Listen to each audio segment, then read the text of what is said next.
Hi, good evening. Welcome to Practice to Pass webinar session for SBL September 2021 attempt. My name is Hassan Dosani. If you are able to hear me clearly and see the screen clearly, please can you type yes in the question box.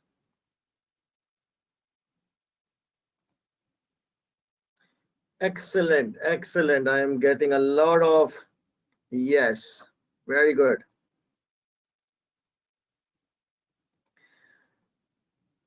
Right. So I would like to start with apology of starting 6 minutes late because there was a big technical issue. So my apologies for that.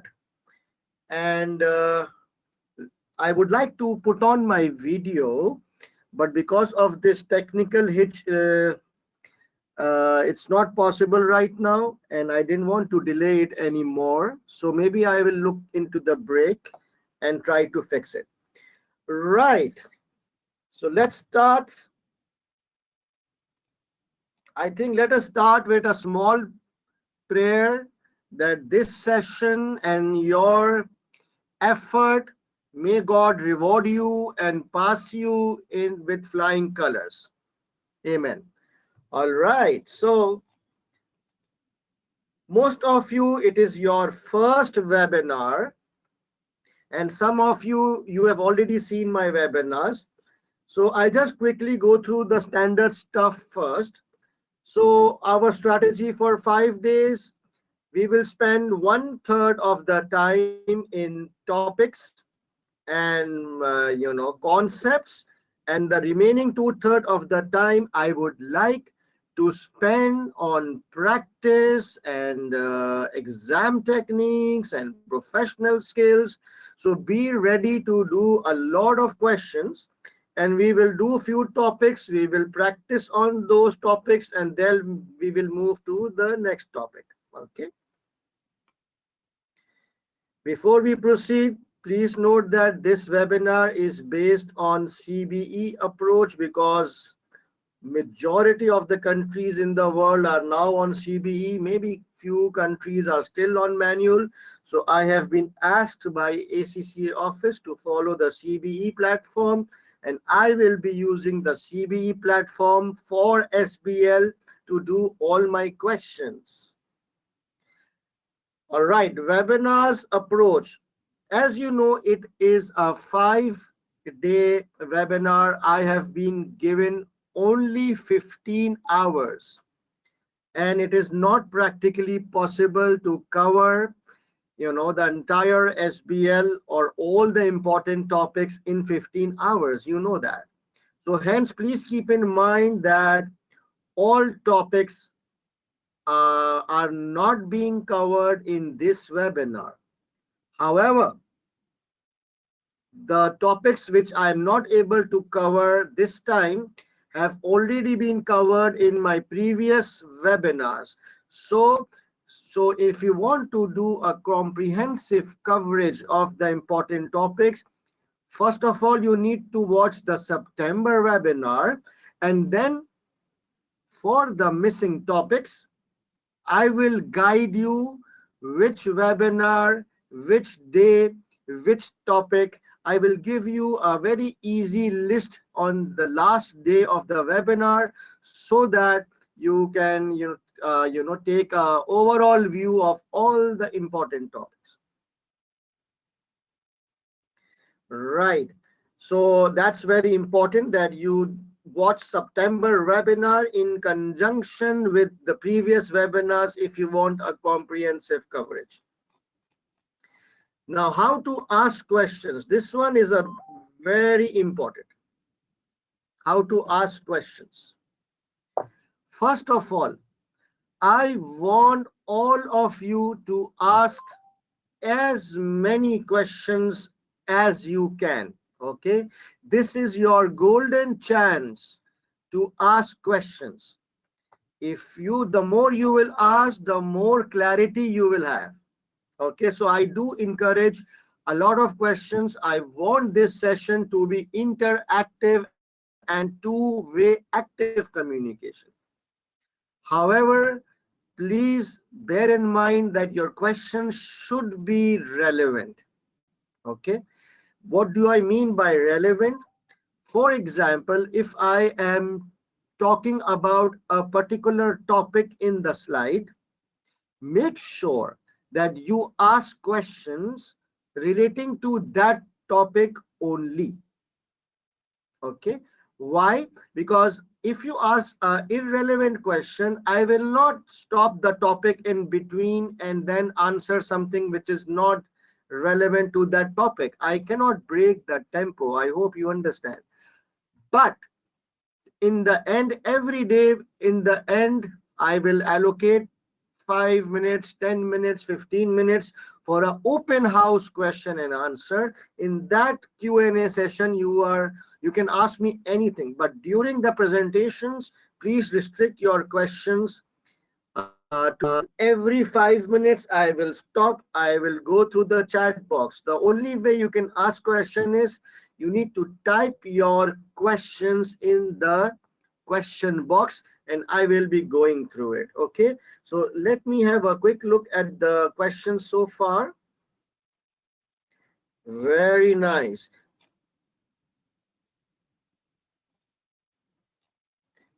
Yes, you cannot see me because my camera is off because of some technical issues. If you cannot hear me, then my admin will, the ACCA admin will fix it. All right, let's move on. Right. A very brief introduction of myself. Professionally, I am a fellow chartered accountant from PricewaterhouseCoopers. I qualified way back in 1999. It's almost 20 years now.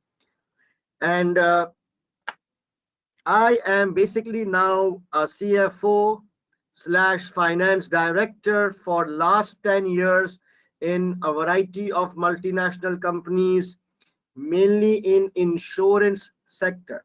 So I live in Dubai and I work in Dubai. I'm happily married. And why do I teach SBL? Number one, teaching is my passion. I have been teaching for last 20 years. I have taught around more than 5,000 students. And why did I select SBL? Because I feel that since I am a senior finance professional, I sit in the board. I think that my experience I want to share with all the students. I feel that it becomes easy for me to explain SBL to accountants, right? This is my 6th ACCA's practice to pass webinar. So I'm very experienced now in webinars. And if you want to contact me, just you can save my WhatsApp number. If you have any questions, you can always WhatsApp me. All right. Now I do have a SBL WhatsApp group. It is a global group in which all the SBL students we join like a community. People can ask questions in the group and people do answers in the group, and we share articles and all the things on the group. If you want to be added to the group,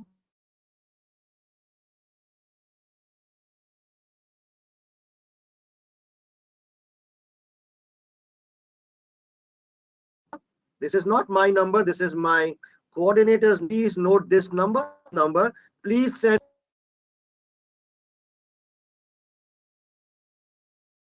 we will send you the link. All right, to add to the SBL group, and we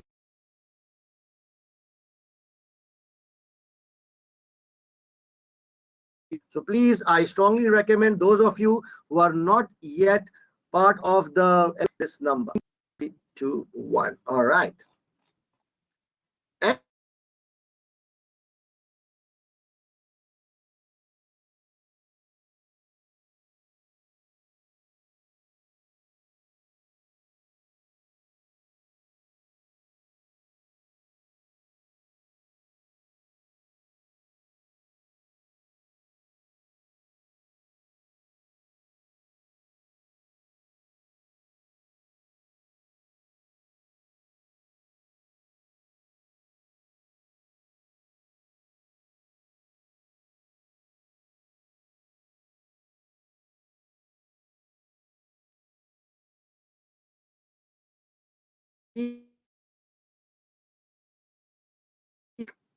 professional level papers, the passing rates took a major dip. So if you look at all the strategic professional level papers for June, SBL has the highest passing rate, which is 46%. So that's kind of good news in a relative sense, that amongst all the strategic professional papers, SBL has the highest passing rate. However, it is 46%. By the way, it's not too bad, 46%. You know, there are subjects with 33% passing rates. Right. Now is the interesting bit. A lot of students say that SBL is very difficult, but I disagree. I say it's not difficult, it is different. Okay, there's a difference between being difficult and being different. So what do I mean when I say it is different?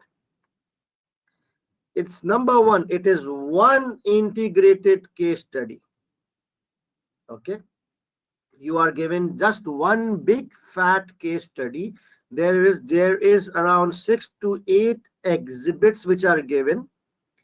Okay, they are approximately 8 to 10 pages long in total, and then there's a list of requirements. So the size is too big. It's like 10 to 12 pages paper, right?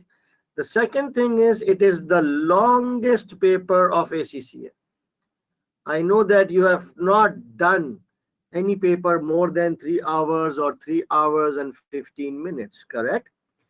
So this one is the longest paper, which means that once you cross the 3rd hour and once you enter the 4th hour, you will be dead tired. You will be physically exhausted, mentally exhausted, most frustrated person on earth, but you need to do it. All right, so it's a test of stamina and patience, and we need to build it up. Okay, the third big difference is 20 marks have been allocated for professional skills. That's crazy.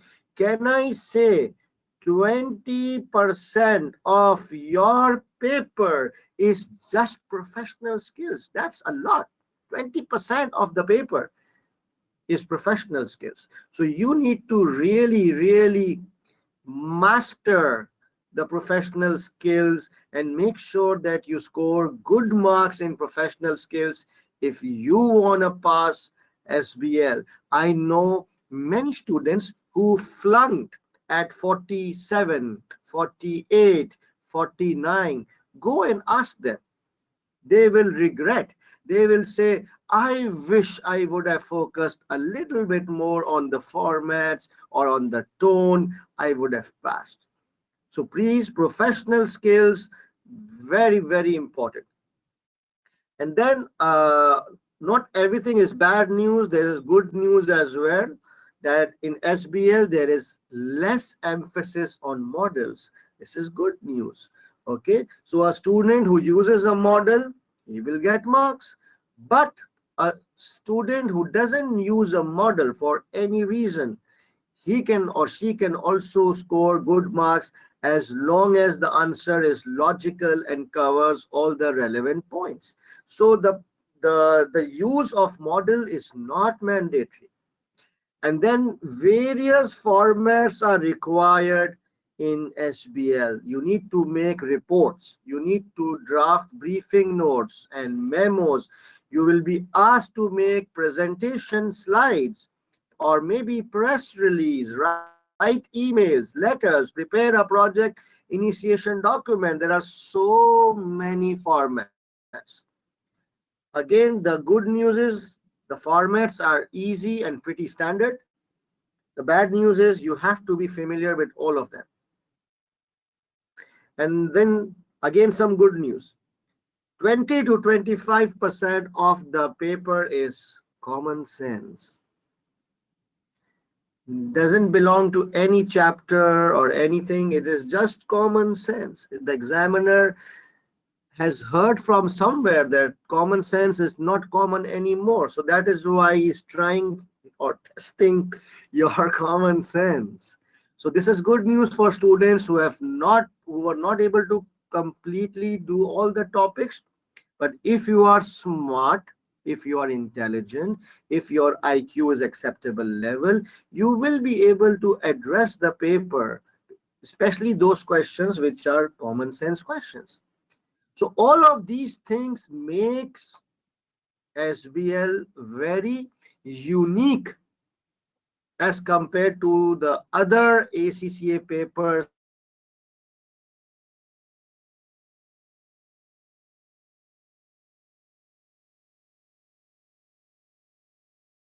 are so far, right? You have given, then it requires a different approach in preparation, and a different exam skills and approach during the paper. What I felt was that those students who were able to pass SBL in first attempt, or who were able to score good marks, those guys, okay, let me simplify this. Do you want SBL to feel easy? Then stop thinking like a student. When you are doing a paper, don't think that you are a dumb student. Don't think that you have read a book or syllabus and you are giving a paper. Don't think like that. Upgrade yourself. Think like a CFO. Just imagine that you are the head of finance of that organization, and automatically you will feel a rush in your body.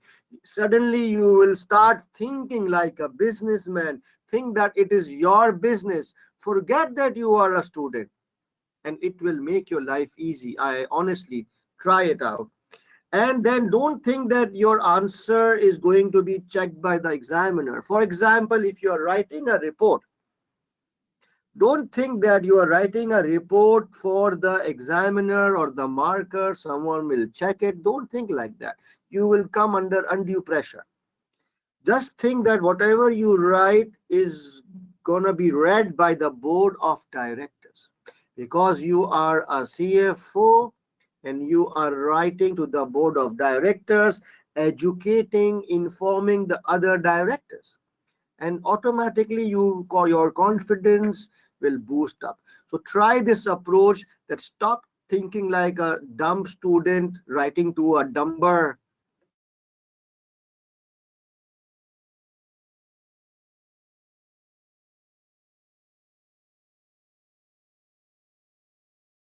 think like a CFO writing to the board. I'm examiner. I'm very, very sure now when I'm talking to you and I'm talking about SBL, forget that you are a SBL student. Upgrade yourself.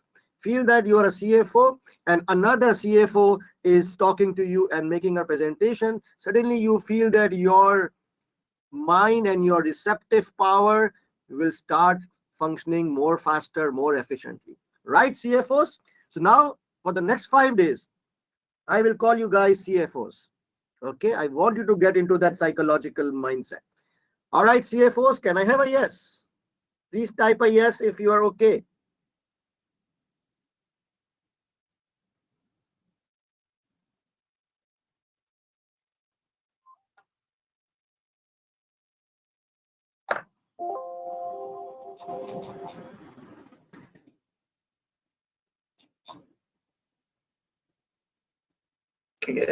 Are you guys able to hear me? Because I'm not getting any responses. Can you type a yes, please?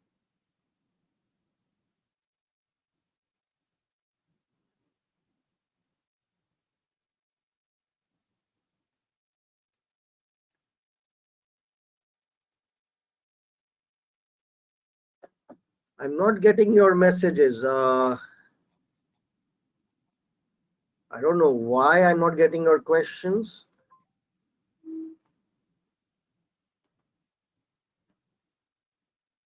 Ah, okay. Now I'm getting. Wait a second.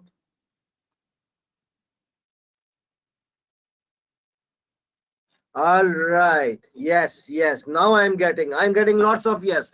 Right, CFOs. Well done. Let's move on.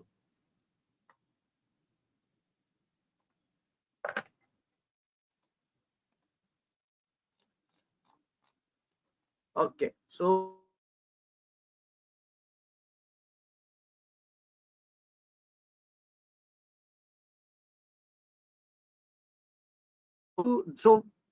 most students, I want you are not aware CBE practice available on ACCA's website. Okay.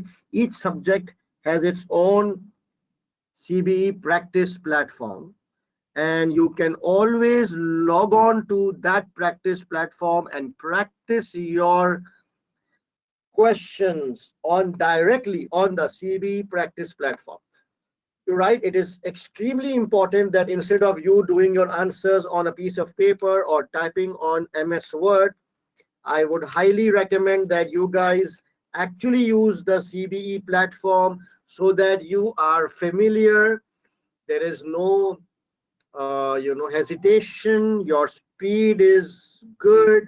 You still have time. So please use this thing, ACCA's practice platform. How do you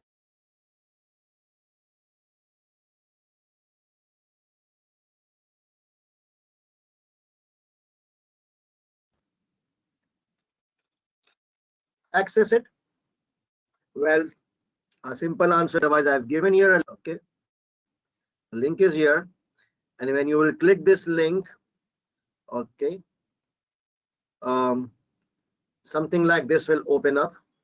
And if you go down here, you will see under resources, you will see login to the practice platform. And there, when you will click here, it will ask for your my ACCA ID and password, and then you can navigate your way through the various steps. Okay. So once you log in to the practice platform, you will see a list of subject and you will see strategic business leader. And when you click on that, you will see ACCA official resources. Click on that and you will see past exam library, practice exams, and specimen exams. When you click on past exams, it will show you these two papers. So last two attempts are appearing in past exam. And when you click on practice exam, it will open up three papers. Okay, these are again actual SBL papers. And specimen exams, these are the three specimen papers. Okay, so I want you to definitely do all these questions because these are the actual past papers which ACCA has uploaded in your practice platform. So please, I request you that you must do all these questions on directly on the practice platform. Okay, any questions so far?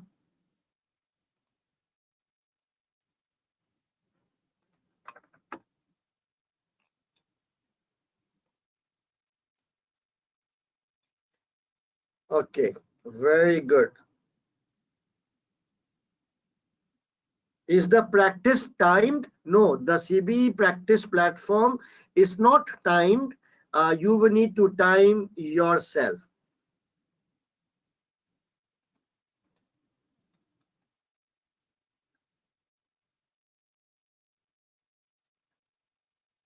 I will answer these questions in a bit. Okay. All right, let me move on.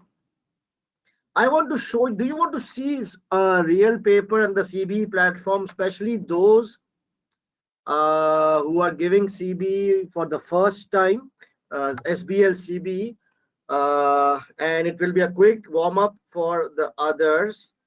So here, so when you enter the CBE platform, you might see a list of subjects. I will click on strategic business leader here, and it will open up ACCA official resources. Okay.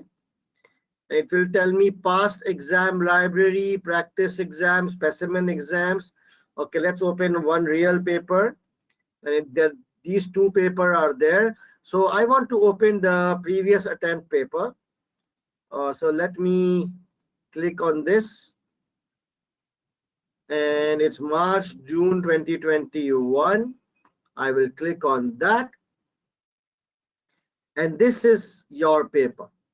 So those of you who are giving SBL or SBL CBE for the first time, this is the first screen you will see when you start your paper. So on the left side is the, various things. You can increase or decrease this thing. Okay.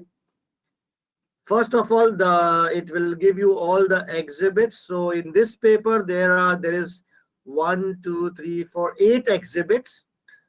Number 1 is overview, number 2 is NCCP, website extract, and so forth. Then followed by tasks. Task means questions. So question number 1 is 34 marks. Question 2 is 29 marks. And then followed by response type or response options, in which you have a word processor, a spreadsheet, and presentation slides. So let's open the overview. So I will click on overview and a new window will open. You see a new window is opening here. You can move this window anywhere. You can change the size of this window. How? You go to the right corner, right down, and you go to the corner, you will see a small arrow. You can drag and increase the width, or you can increase the height. Okay, so this is the first exhibit, which tells you about the company. So you can read, you can even highlight. For example, if it says its mission is to promote da da da da da. So if you see here, there's a highlight option. So I just press highlight and it will be highlighted. Okay, highlighted. If I select this one and I want to change the color of the highlight, I go to this yellow, I click, I change color, and it changes color. If I want to remove the highlights, I select all of them, I go and I'll say remove highlight. Okay, that's one nice feature. You can read and you can highlight, but better still, are you able to copy paste information? I don't know. So let me take the screen on one side. Let me go down to the word processor. Let's open a word processor. So you can see that multiple windows can be opened. I can adjust the things. All right.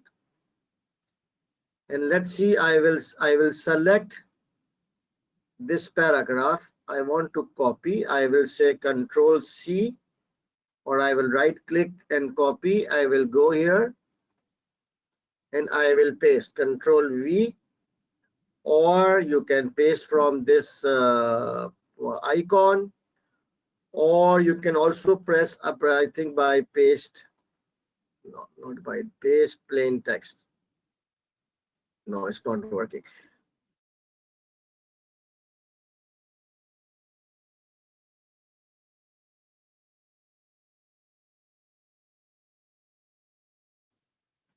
It did, but it did not write the. So,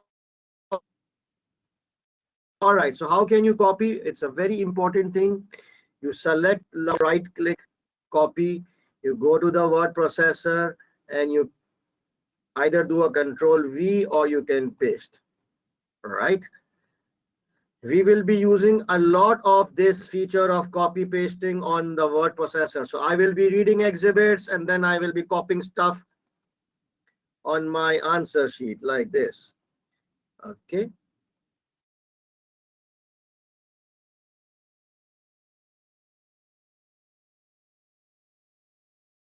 That's an important thing. So what happens if I close my word processor?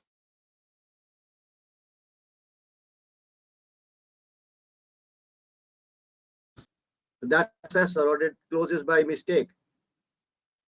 Nothing happens. So whatever I there, load it. All right. So it looks like some financials. So okay, I want to copy this entire thing I will do right click, copy. I will go on my word processor and I will just do Control V, or no, I think it's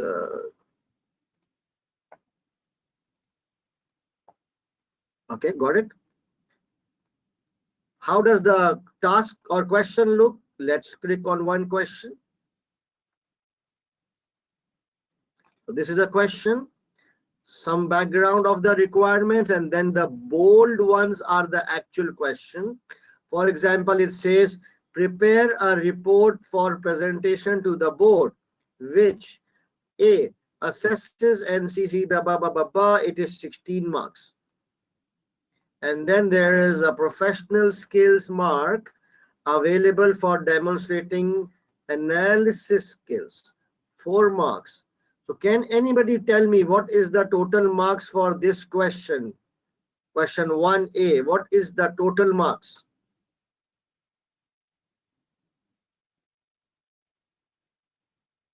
Very good. Total marks is 20, out of which the technical marks is 16 and 4 marks is professional. Very nice. Can we copy the questions? Yes, you can also copy the questions. Control C, I'll go to the Word document and I will paste the question. Okay. Very nice. Very nice. So did you get a feel of this left side is very important. It will have all the exhibits, all the questions, and then the response. Word processor, there's a spreadsheet. Let's click on the spreadsheet. And it will be something like Excel. Okay, but in SBL, you don't need to use any spreadsheet. Okay, you can manage by only using the word processor.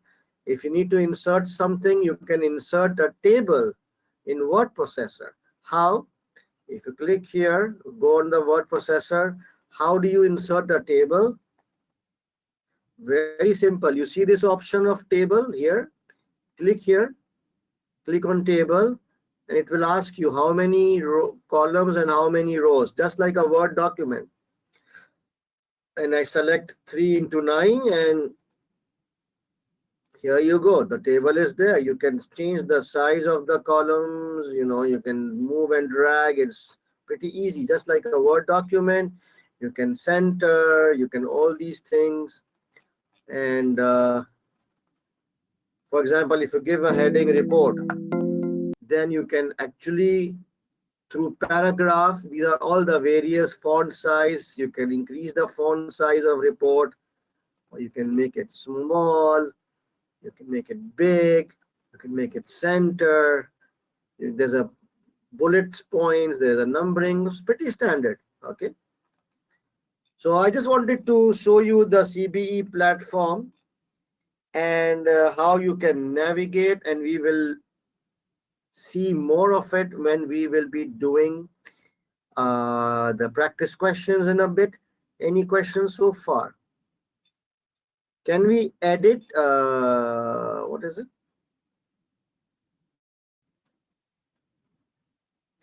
Can I?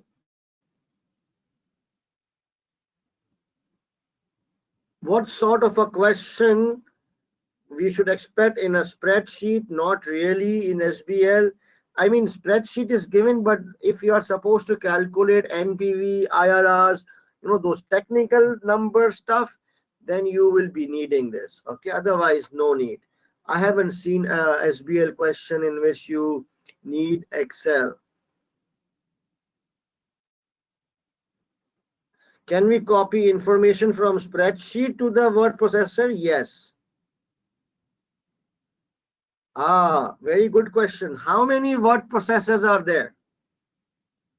There is just one word processor, and all your answers, all your questions will need to be typed in that one word processor.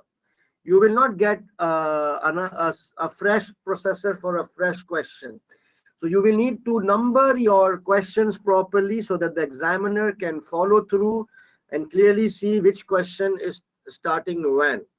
Okay. Shazib, please hold these kind of questions which are not. I will cover all these. Do we need to show workings? No.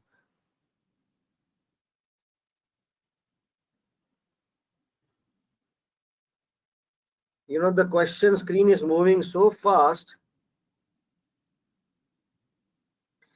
that I'm not able to read properly. Okay, so I think you are good.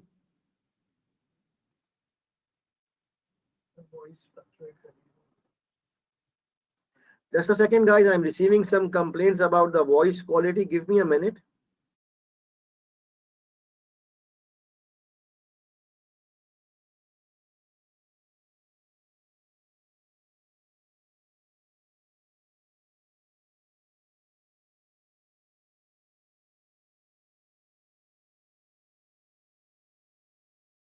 All right, so let's go back. So I showed you the CBE platform. Now this is very, very important, guys. Listen, CFOs, I need your attention. Do you know why people they fail SBL? If you want to pass SBL, then we have to know why people fail SBL so that we don't repeat those mistakes. So if you look at the latest March-June 2021 examiner's report, I saw this comment in the start and I swear it was there. Overall, the standard of answers in June 2021 attempt was one of the poorest in SBL so far. Oh my God. No wonder the passing rate took a big dip from 50, it came down to 46%. Examiner is really pissed off. Okay. And I was talking to the ACCA office and they gave me some feedbacks. And they especially wanted me to cover those feedbacks in the upcoming webinar. So this slide is very important. On the left side, I have mentioned all the weaknesses or the reasons why students they fail SBL. And this is coming right from ACCA's office. Okay. And on the right hand sides are recommendations again given to me by ACCA office. So if you want to pass SBL, we need to actually focus a lot on this slide because unless we address the issues which ACCA feels we are lacking, we will never be able to pass, right? So the first weakness, answers not linked with exhibits. That's the most common issue in each and every attempt, that the examiner, he always says that the answers are not linked with the exhibits. People, they try and give theoretical answer or they give a general answer. They do not answer in the context of the scenario. Please remember, it is a scenario based exam. If you talk bullshit, you will never pass. So first and foremost thing is, all your answers has to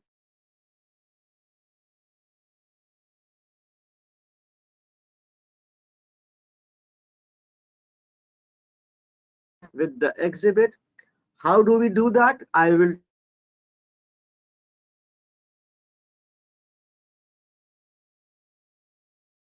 you in the next webinar.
complaints about the voice quality, so I want to fix it. My apologies.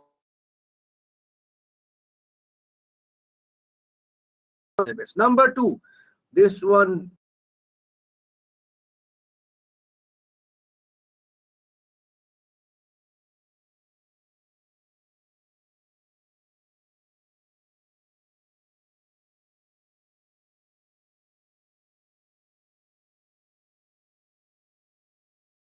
Number one weakness, answers not linked with exhibits.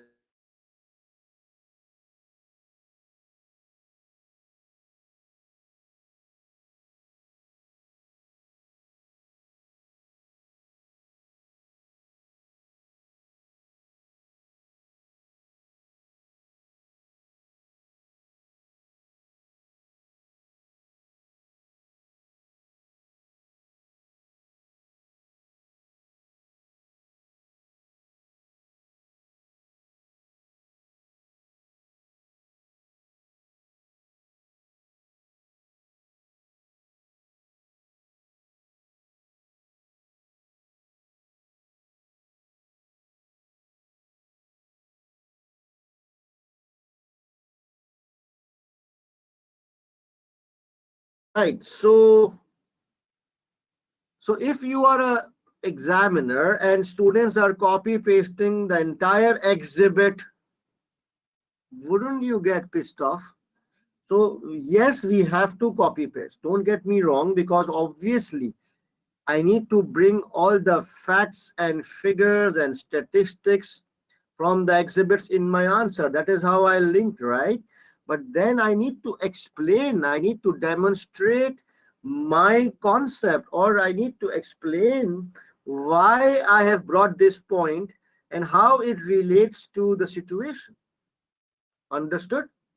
So you can imagine that how, if you will copy paste a point, and then you have to write a couple of lines explaining that point, that why you think that point is important. All right.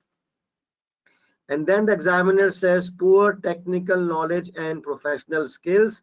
And under professional skills specifically, he mentioned analysis skills and commercial acumen skill was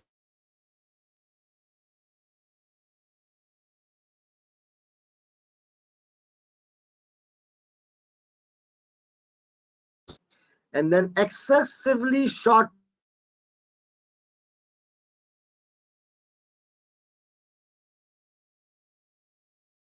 answer.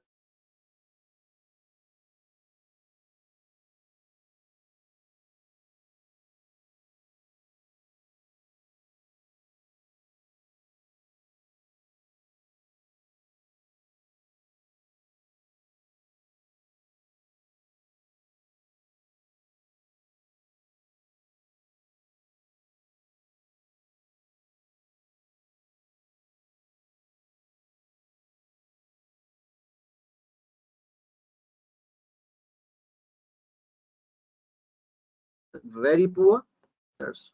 The keyword is excessively short, but not is that the students are, and how does he know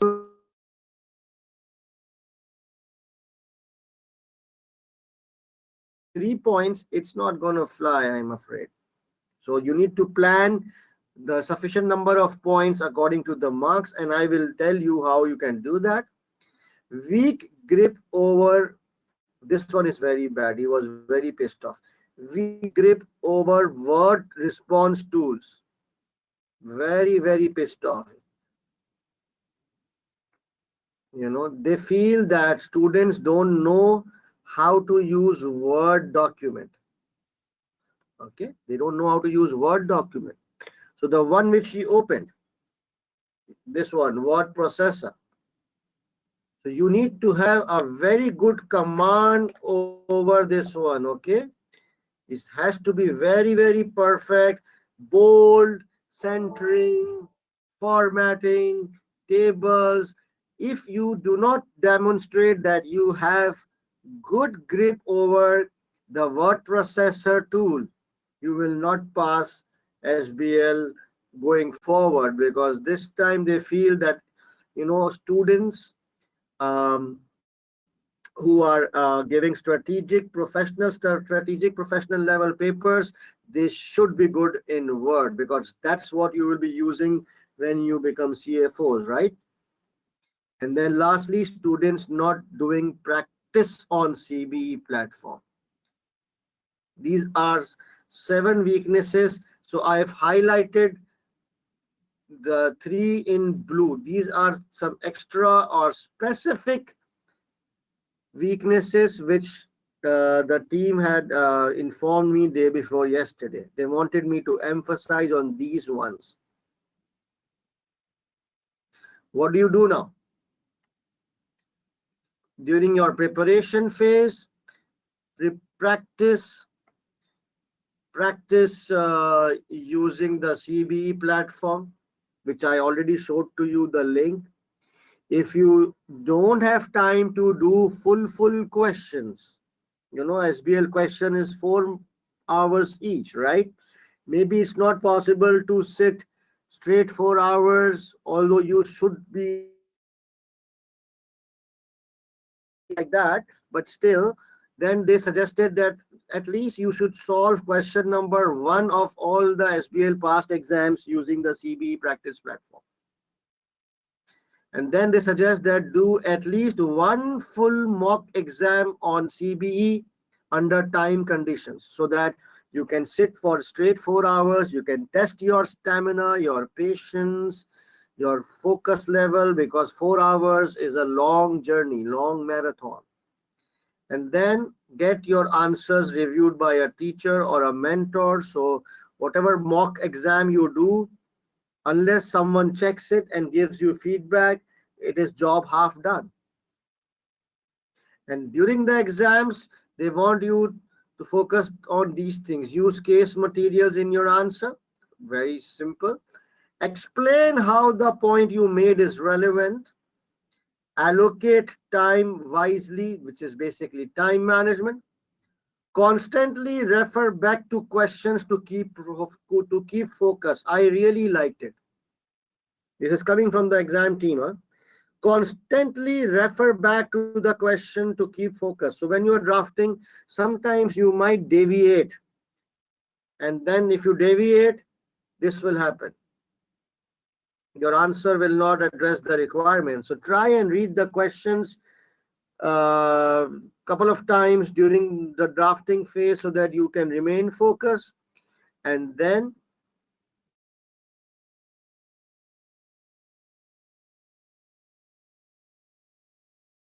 answers professionally in the word response tool. Present your. This is $1 million, guys and girls. If you can learn from others' mistake, you will definitely pass SBL in one shot. Where did it go? Wait. Right. So if you want, you can take a snapshot of this, because this is a very, very important slide.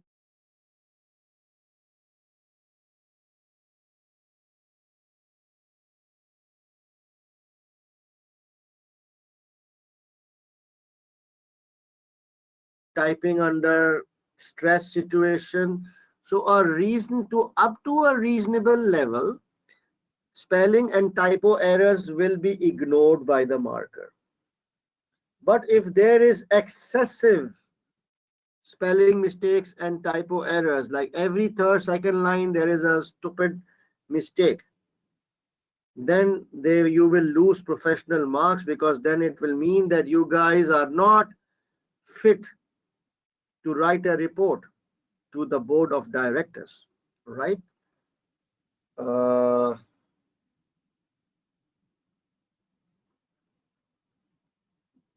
just going through some questions.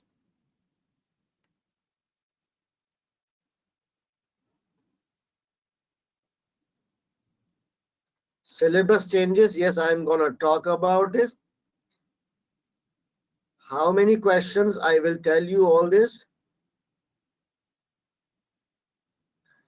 Cause of failure at 47. Ali Khan, you will know better than anyone else why you failed at 47. I just showed you the common reasons why students fail. You will need to judge why you failed at 47. I personally feel that people who fail around 47, 48 are those people who either did not do sufficient mock practice on the platform, or they do not focus on professional marks and formats.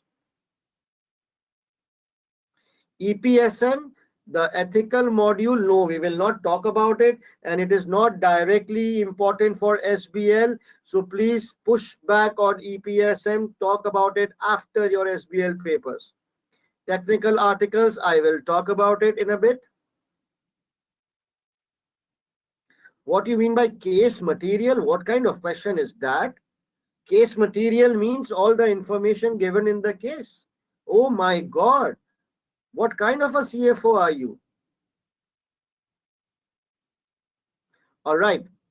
So guys, before I move to the next slide, I need to change my internet. So give me 1 minute. I will just have my internet replaced so that the line quality is improved.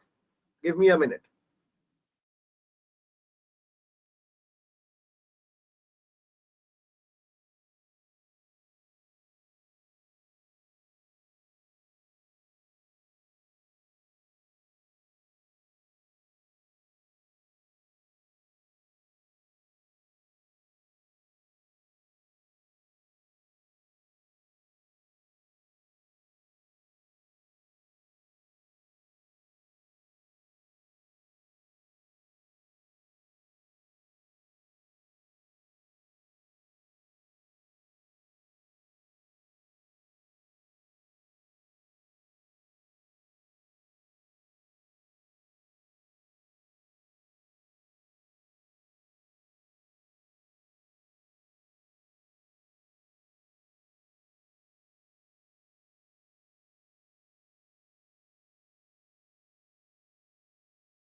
All right, guys, I'm back.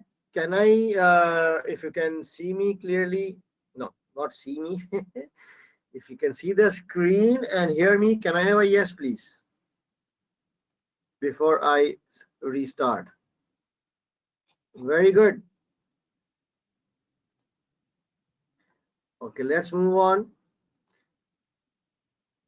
So, I'm very sorry that I am giving some extra time to these things like weaknesses and recommendations, and not directly jumping at questions or topics, because I feel that this foundation is very, very important.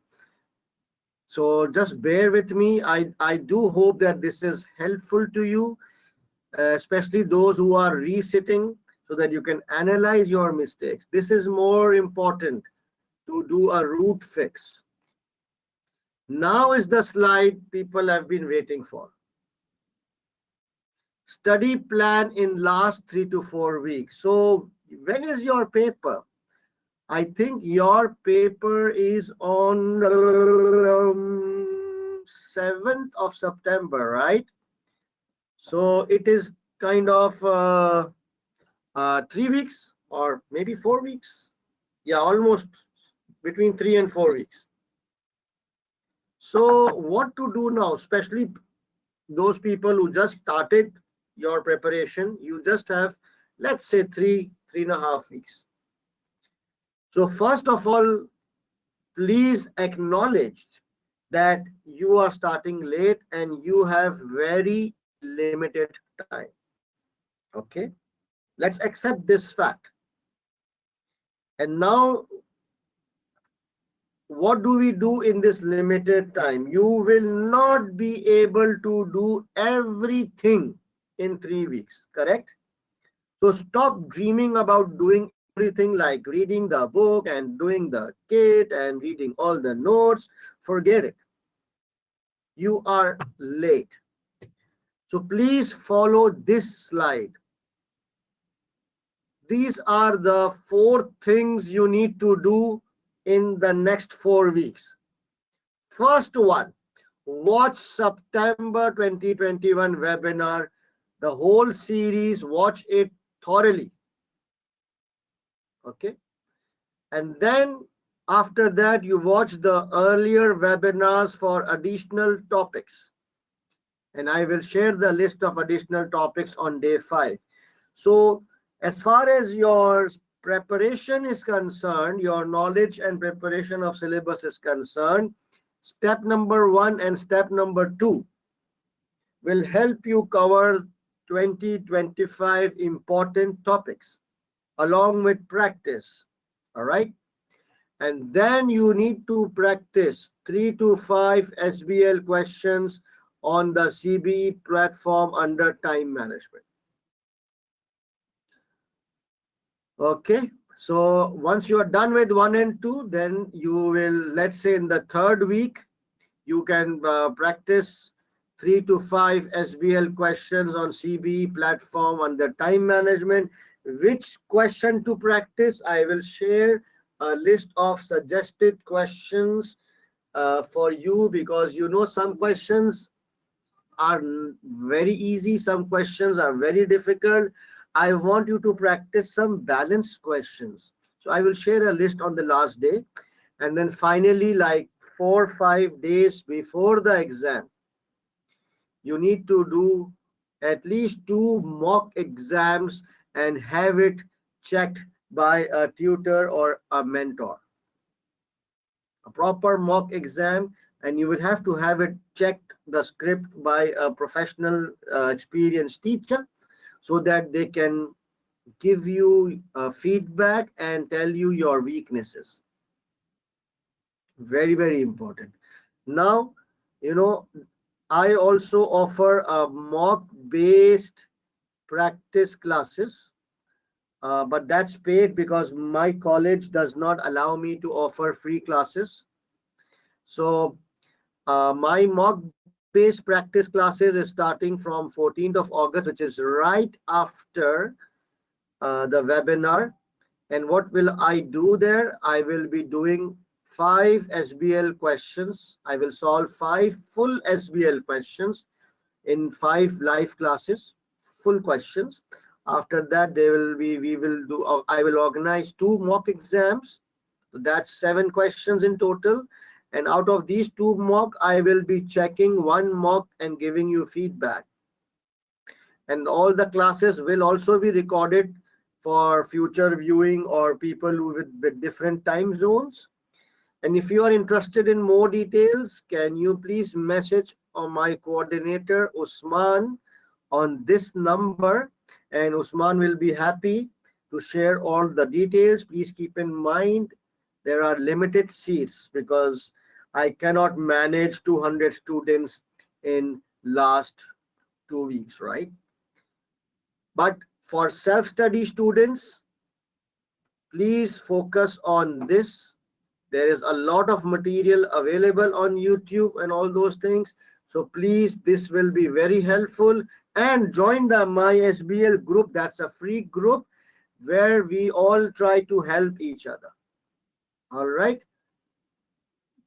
Just give me 1 minute. I'm getting a call from the ACCA office again.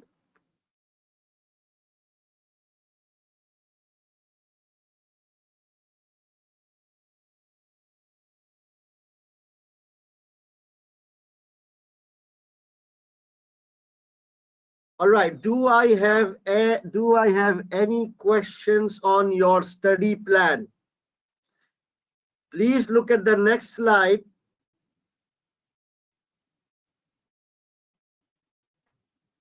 Oops, what's happening?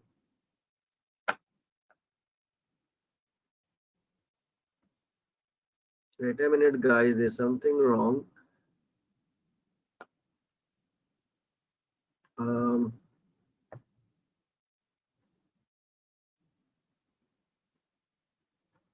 okay.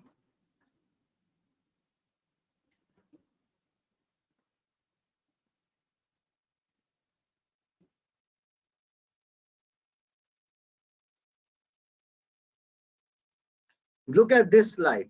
Stay away from book and revision kits. You don't have time, or you just have like 3.5 weeks, right?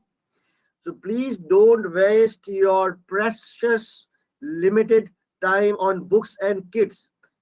To pass SBL, you have to practice. So just, take advantage of this webinar. You can use my simplified notes instead of the books, and rather than revision kits, do actual case studies of SBL. And all this material is available in my SBL WhatsApp group. Okay. Any questions? I will take questions before I proceed now.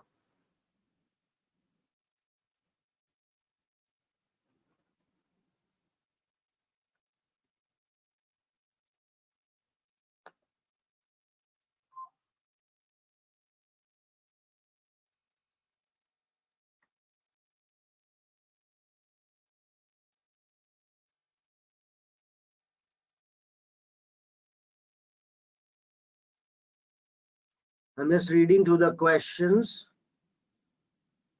How to join WhatsApp group? I showed you the number um, in the start, and I will again show you the number towards the end. No new WhatsApp group, it's all same. I will answer those exam techniques. Okay.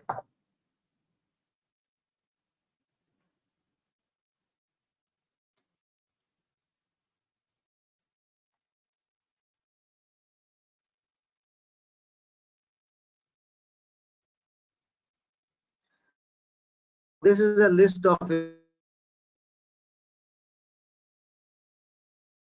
important topics. Again, since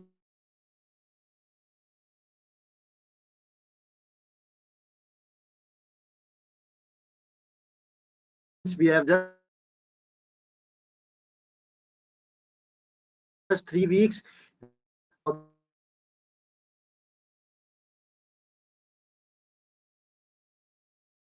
we should not try and do all the syllabus. Please just focus on the top 25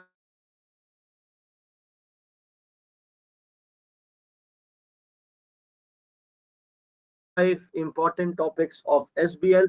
The top 25 important topics includes 10 models and 15 topics. So 10 if you watch the previous webinars and this webinar, please just focus on these topics. I will teach you how to link your answers with the exhibit. Remember the first and foremost reason why students fail.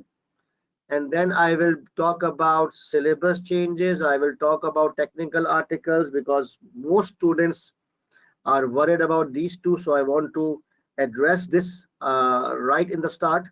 And then today's topic is external factors, pestle, Porto 5, and strategic position. After that, we will be doing this question of smartware, and professional skills will start from tomorrow. And this is the format which I will cover today.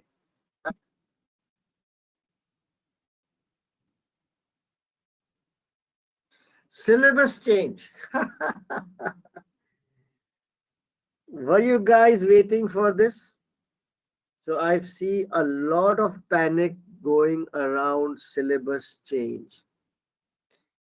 Please hear me properly and then we will discuss, right? So, in a nutshell, it is a very, very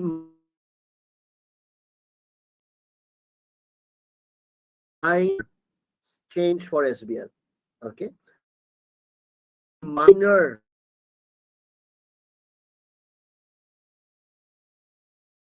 Why? Okay, it's very simple.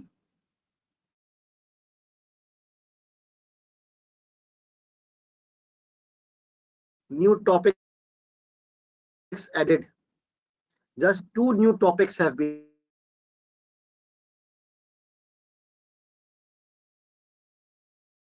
added. How much? 2 new topics. One is called 4 line of defense approach under risk management.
These are softwares which behaves or carries out tasks like a human being.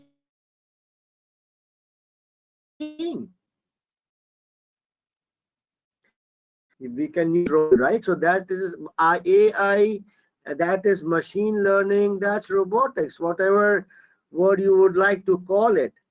In day-to-day terms, these day-to-day life, these words are interchangeably used. What about driverless cars? Have you heard that there are driverless cars and a lot of driverless taxis and driverless cars are being experimented? This is AI. Can anybody tell me what are the advantages of artificial intelligence? There must be some advantages, right? That is why organizations are adopting it. Speed, very good. Less errors, very good.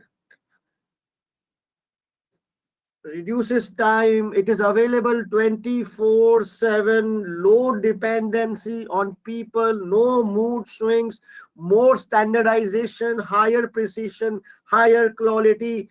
Bulk. It can handle da da da da da da da da da da da da da. I can go on, go on, go on. You just need to remember 2, 3, 4 advantages. Very good. Very good. Now, stop writing. Now, can you tell me some disadvantages of AI in your opinion? There must be some risks, right? What can go wrong?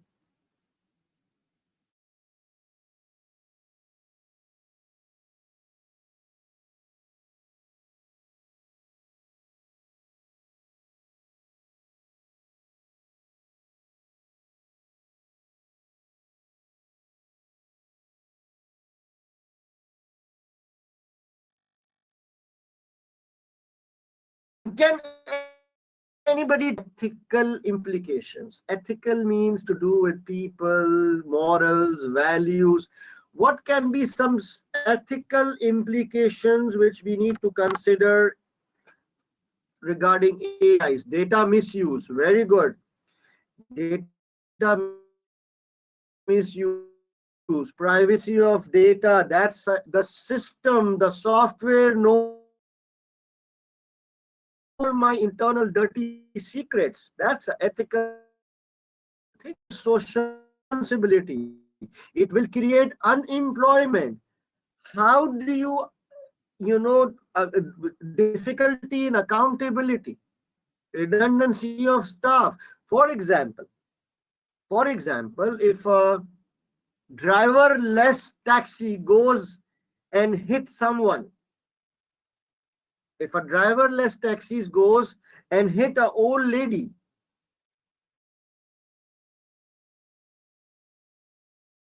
where's the bloody driver? Slap. You see?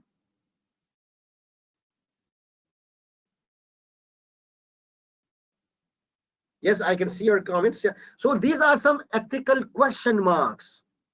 So this is exactly what was here.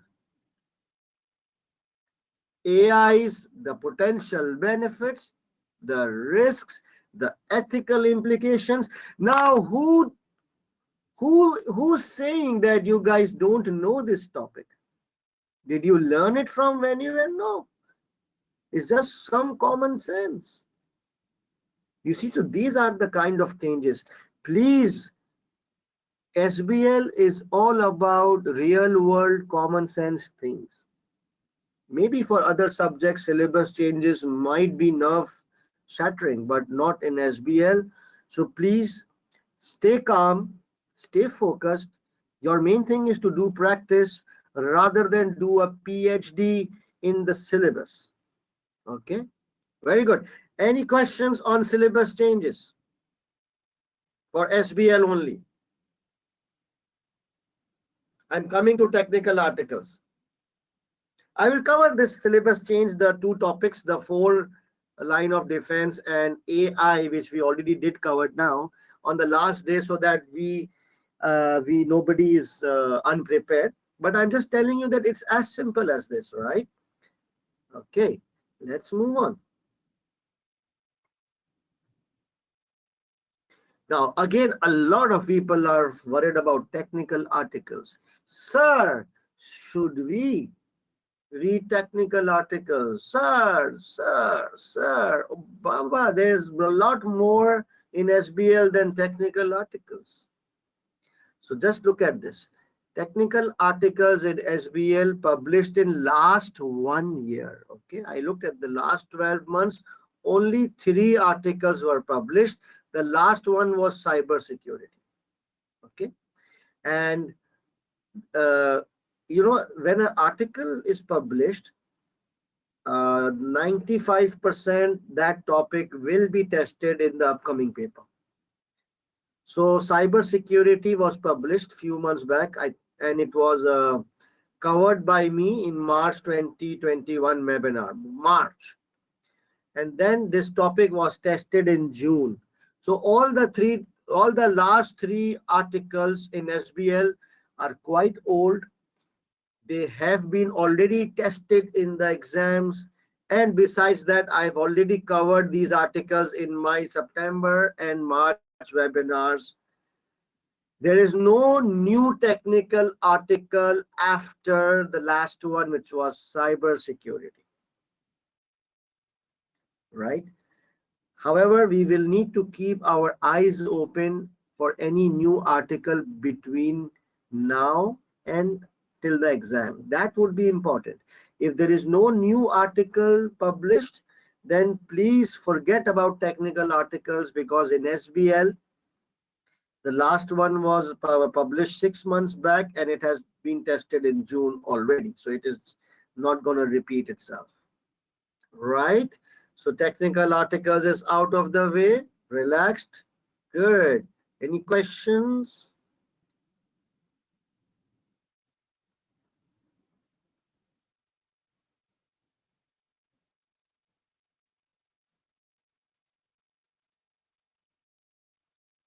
Does AI cause carbon footprint? Very interesting. Yes.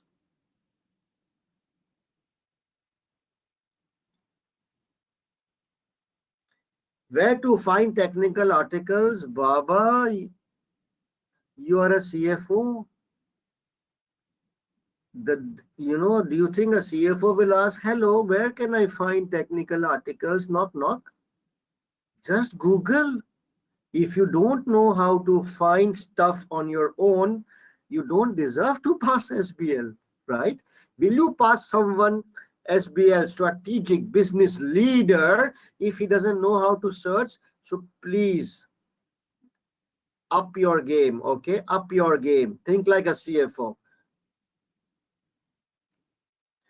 Right. So now we will talk about exam techniques. Exam techniques. I will cover exam techniques and briefing paper. That will take like 15-20 minutes, and then I will give a break. What's the time now? It's 9:54, 8:30, 9:30. Okay. All right. So we are on track.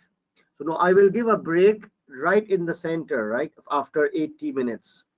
So another 10-15 minutes left. So the first thing, most important, how to link answer with exhibits. A very, very important thing.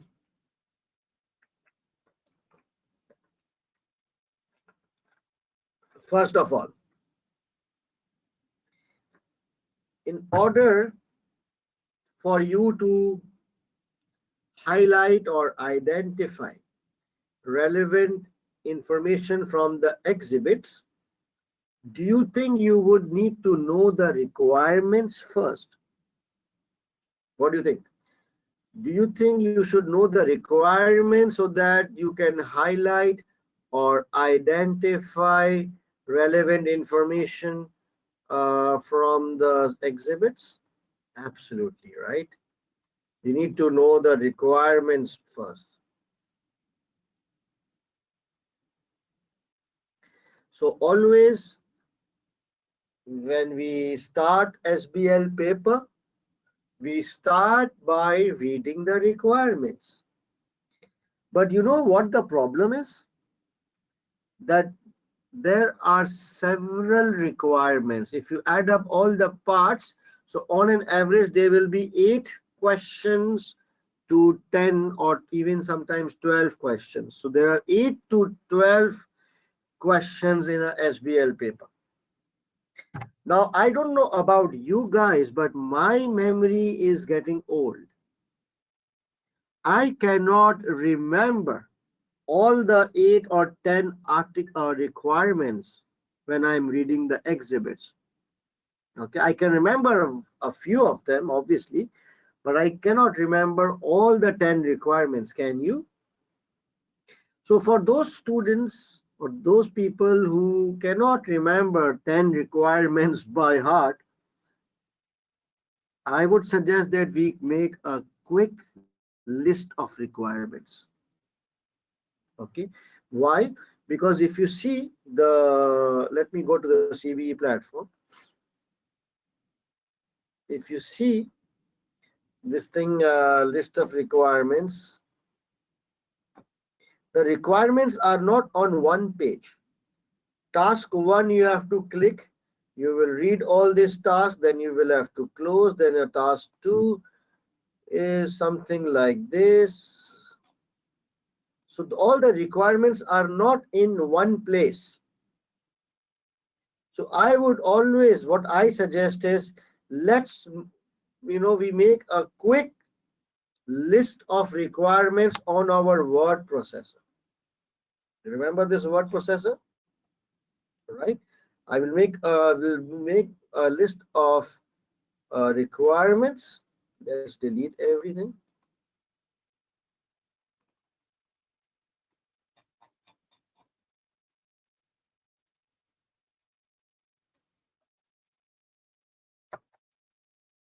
Why it's not deleting? Yeah, delete.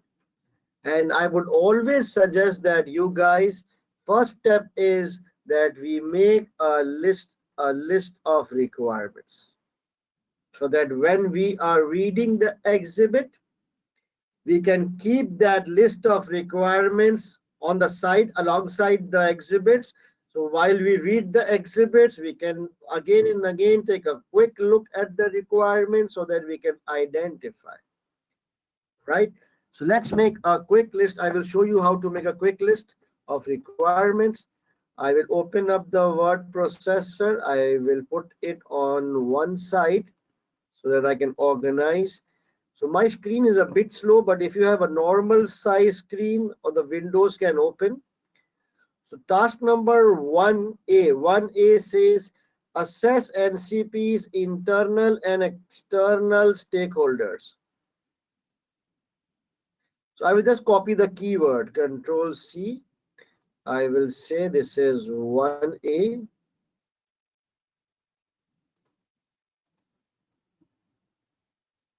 What's happening?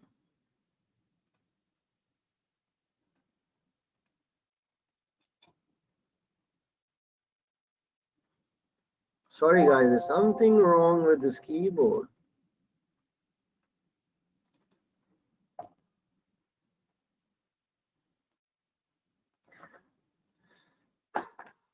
Let me disconnect the keyboard and connect again.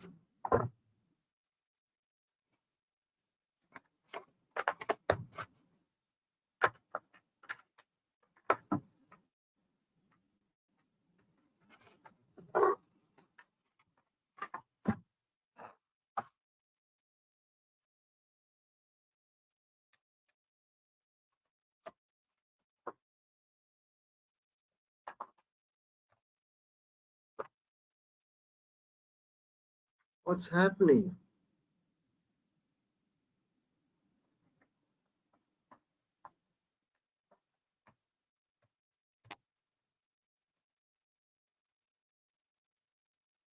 Okay. And I will copy this. Assess. It was, where is the question? I will just say an internal and external stakeholders, Control C. I will go here and I will paste. Okay.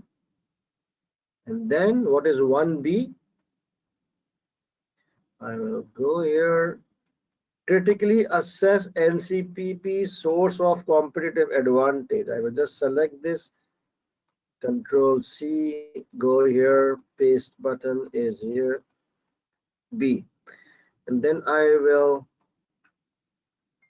close this one. I will open task number 2 and it says evaluate the executive board's approach to risk management. Evaluate approach to risk management. Okay, Control C. This is 2A. Control V. And 2B is identify the external stakeholders with an interest in internal controls. Control C. So I'm just copying the keywords, okay, so that when I'm reading the scenario, I know what to look for. Do you understand that? And so forth. I'm not going to solve it full because of time limitations, but you can assess the viability of current range of courses. Viability of current range of courses. This is 3A. Here you go. And the second one is evaluate CEO's proposal to offer new courses. Control C. 3B. Here you go. So it will take like 3 to 4 minutes, I believe. Draft a section of the needs. Explain the need for cyber security. Okay, the topic is need for speed for A, cyber security, and B is explains why it would be appropriate to join whatever. So now I've made a small list in front of me, and then I will start reading. Okay, I will, let's say I start reading this exhibit. I will keep it here. I will keep the list of requirement in front of me. I will read the requirements. I will go through it, and then I will regularly look at the requirements. So we make the first step is we make a list of requirements on your answer sheet, and then you can read 1 to 2 paragraphs. You can stop. You can highlight relevant sentences. You can Control C, Control V. You can copy the paste the data into your Word document under the respective headings, and then you can move on. Again, read more and repeat this step. So the first and foremost thing is to make a list of requirements. It will take 3-4 minutes of your precious time, but it will save around 15 minutes, which you might have spent in going to and from various exhibits. So better to bring everything on one page and then read and then refer to the requirements. Any questions on how to link the exhibits?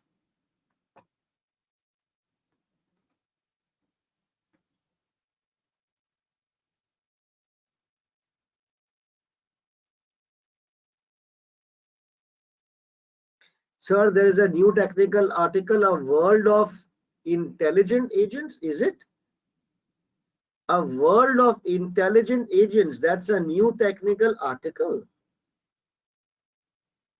Wow. Are you sure? Wow. Okay, if it is a new technical article, I would cover them in my day 5. Don't you guys worry.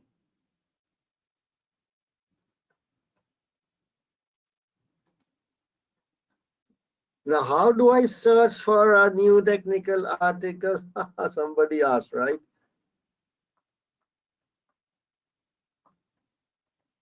That's it.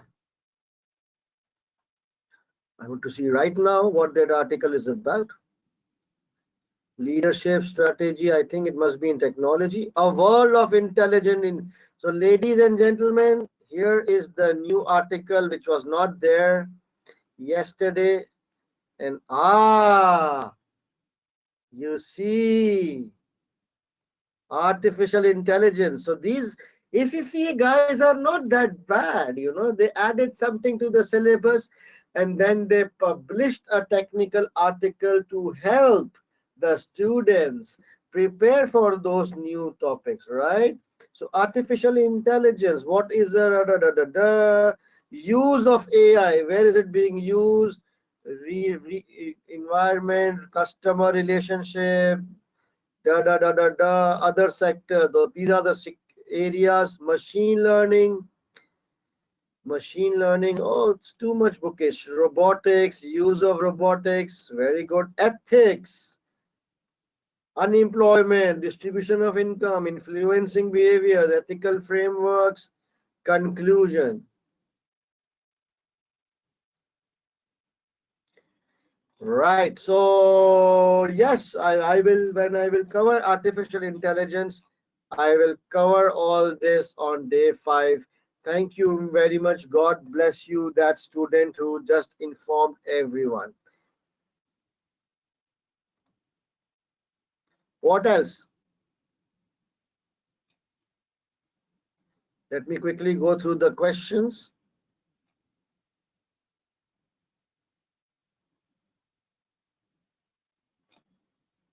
Yes, I agree regarding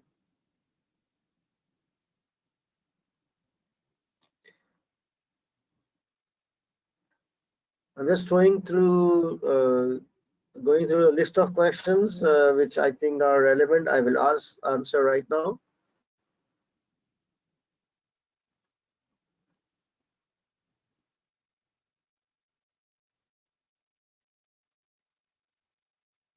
Okay. So I think that AI will be an important topic for this attempt now. It was important because it was included in the syllabus, and now because on the fact that a technical article is just published, I do expect either a question directly on AIs advantage, risks, ethical implications, or maybe the case scenario might pertain to a technology industry who are investing in AI, creating AIs. Maybe I don't know, or maybe it is an industry which is a heavy user of AI, or a company which is planning to adopt AI. So there could be possible scenarios. So we'll cover that on day 5.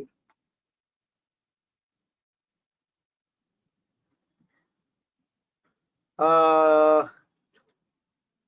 right, guys. So referencing, I know it's difficult, but it is difficult to explain. But when we will do the questions, you will actually see it's not that difficult. And the more you will do with your own hands, using your own CBE platform, it will become piece of cake. Okay, so just stay tuned. The last topic before we go on a break is a briefing paper format. Very, very important, because this is one of the most frequently asked format in SBL. There are 3 names. Sometimes the examiner says prepare a briefing paper.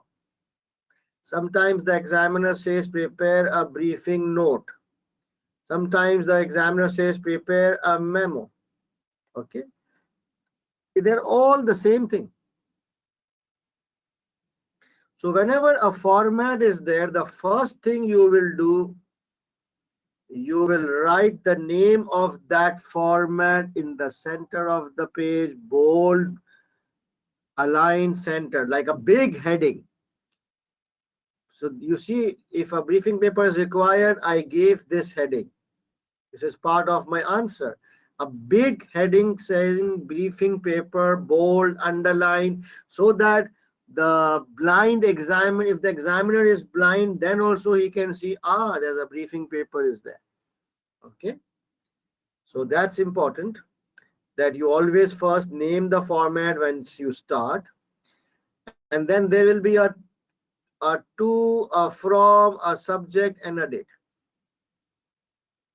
To, it will be the name or the designation of the addressee, and it will be given or clearly mentioned in the question. From, basically you will need to mention your role. So in SBL paper, your role will be defined, that whether you are a finance manager, or you are an external consultant, or you are a NED, non-executive director, whatever your role in that scenario, you will mention your role. Please do not write your name. Okay, just mention your role, like manager finance or auditor, whatever your role, that will also be given in the scenario, right? Subject will be based on the requirements. You just copy paste the key words from the question. And date, you will write 7th September 2021, because that's the day of your exam. So just write, instead of writing DD, MM, or the date of your birth, please write the day of the exam. After that, you will give a opening sentence. So this one is an opening sentence. You will say, this briefing paper analyzes this briefing paper evaluates whatever is the thing mentioned in the question. You just copy paste from that, and then after the opening sentence, you will then start answering the actual requirement. And in the end, you will close the briefing paper by saying sincerely, and again, whatever is your role.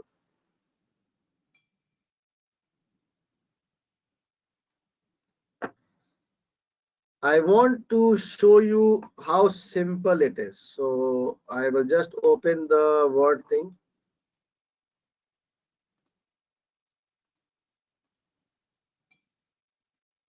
Okay.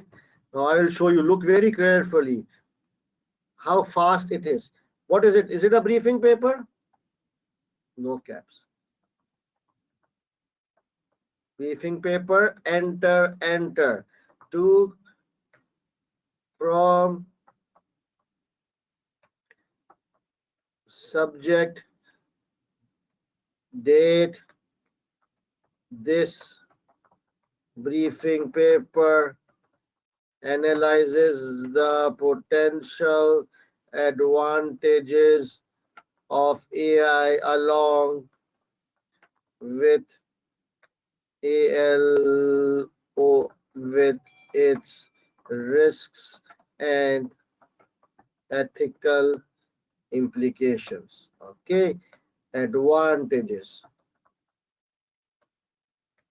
and then risks, and then ethical implications, then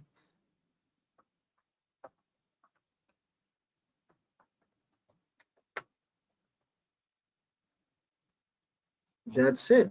And it was asked by CFO.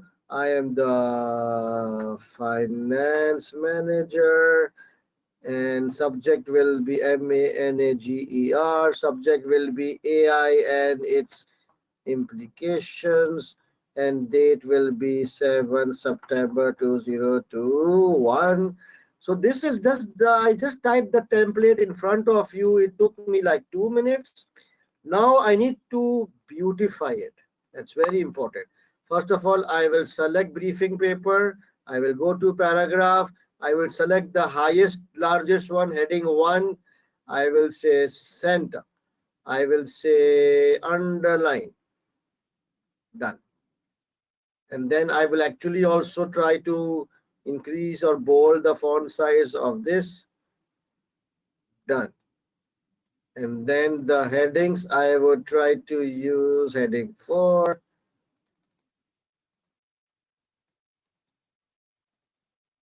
So this beautification will take another 30 seconds, but it is worth it.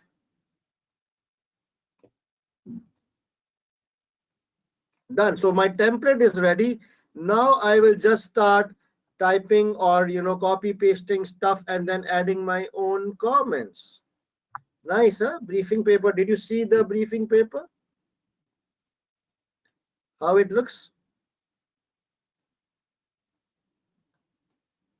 So it's the more, if you make 2 or 3 briefing papers using the CBE platform,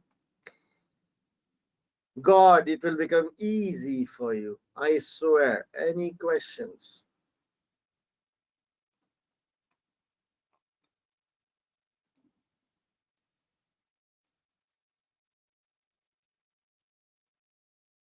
Okay, did you get it? How to make a briefing paper?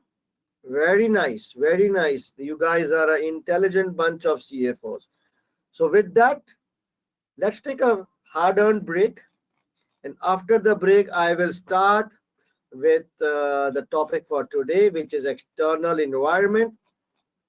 So I will have a 15-minute break, but it all depends how much time it is. It is 10:17, so make it 10:30. Okay.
All right, guys, I am back. Are you guys back as well? Can I have a yes, please?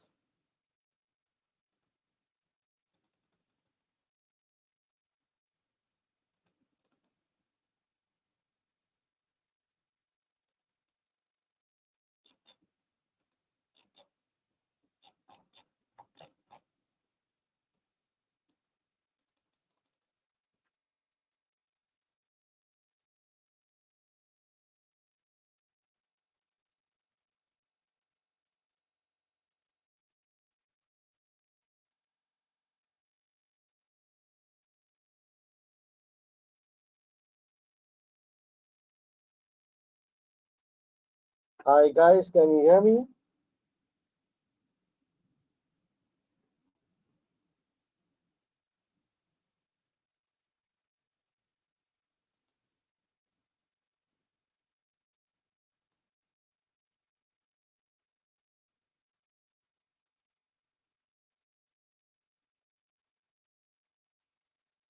Okay, very good. Sorry, there was a lag. Okay, let's start now. All right. So I was going through the list of questions, and there are a couple of questions I want to answer. Number one is people are saying, how can we get access to the handouts? So the handout is available on on this webinar software. So you can download the handouts from there. And the second question is, is this session recorded and how can we access the video? And yes, this is being recorded and the video will be uploaded on Vimeo, and some students, they also upload on YouTube. So if you Google after 24 hours, you will find something. And lastly, a lot of people want to add themselves in the SBL WhatsApp group. So this is the number. Please message on this number and you will be sent a link. Okay, this is my coordinator's number. Even the link is shared on this comments group, and as well you can select from there as well.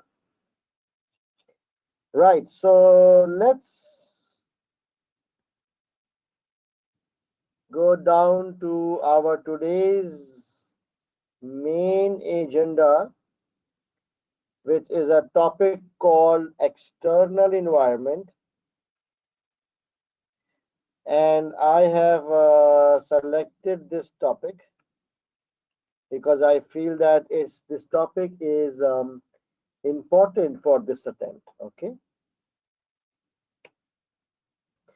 So external environment.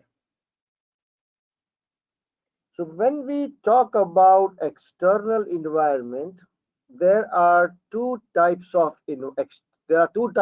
external environment. One is basically the country environment and the other one is industry environment. So for example, country environment would mean the larger or the extended environment, like the economy as a whole or political situation as a whole. An industry environment is more specific or more closer to the organization, because the industry talks about customers and suppliers and competition. So all in all, whenever we talk about external environment covers both the country environment as well as the industry environment, because both of them are external to the company. Okay. Now, the country environment is also known as macro environment, general environment. These are some other words which the examiner has used. So you must be familiar with these various terminologies which may be used for country environment. And the model which we use to analyze country environment is PESTEL. So whenever the question says analyze the country environment, we will use pastel. Or whenever the question says analyze the macro environment, we will use pastel. Or if the question says analyze the general environment, we will use pastel. Okay. Similarly, industry environment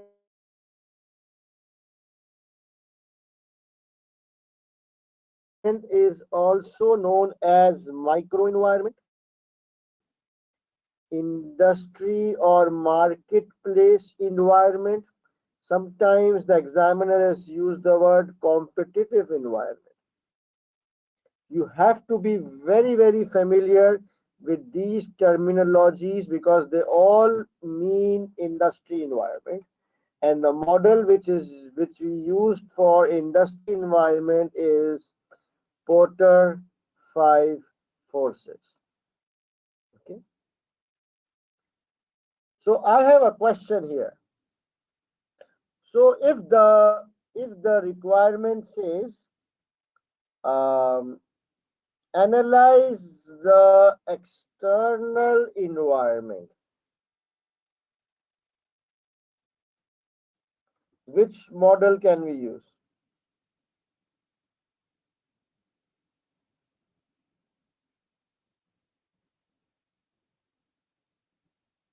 Oh God. If the question says analyze the external environment, which model to use?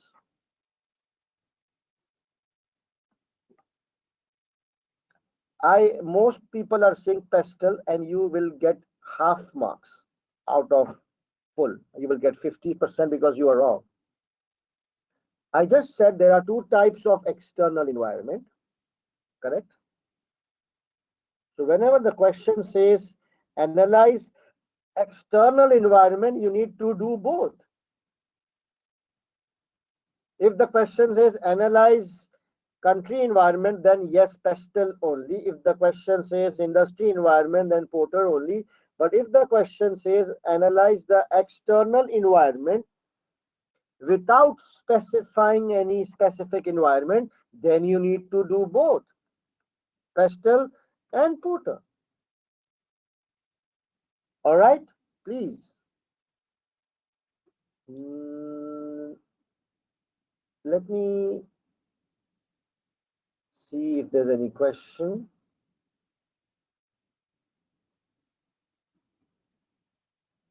Where is the question box? Okay, here. Let me look at questions. Very good. Guys, this was, I just explained that, that there are two types of environment. All right. Let's move on. Now I will explain to you pastel models. So my first question is, when do we use a pastel model? Very simple. A pastel model is to be used when we are supposed to analyze the country environment or the macro environment, or there's another word which is general. When we talk about political generally focuses on the government of the country. And when we say government, it could include a lot of things like government or the government policies or government subsidies or government approval or licenses. Also, it talks about the political stability of the country, the taxes. So wherever you see the word government in your case study, 99% that information will be part of political heading. So what is the key word? Government, government policies, government subsidies, government approvals, political stability, and taxes. You need to remember these keywords. Economy We'll talk about the overall state of the economy of the country. Is the economy growing? Is the economy static? Is the economy going down? Okay, all this directly affects the business environment, correct? So, what are the key words for economy? In the case study, you will actually see the word economy, or maybe the economic growth will be mentioned, or the case will say there's an economic downturn or a recession. Other than that, you can also look for words like inflation and interest rates and all those things, but those are smaller byproducts. The main focus of economy is to, comment on the affair or the situation of the economy as a whole. Social actually focuses on the people of the country, the population, the demographics like age, gender, educated, uneducated, the values, the norms of the people, the religious aspects, likes, dislikes, culture, all these things. So, what are the pet words which the examiner uses in the case study? Prosperous developed nation. That's if you see this word, it's a prosperous developed country, it's a social thing. Standard of living, high standard of living or low standard of living, it's a social thing. Educated population, social thing. And unemployment always, not always, but I prefer that we take unemployment under social. Some students or teachers, they think that unemployment is part of economy. It is subjective, there is no one right place. I prefer it under social, and because of unemployment the impact is on the economy, but it doesn't really matter. Just simplify your life and put unemployment under social. So I talked about political, economy, and social. Very, very important. Do I have any questions relating to these three headings?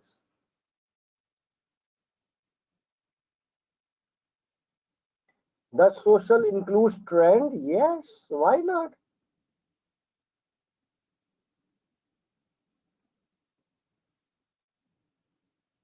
No, Hamad.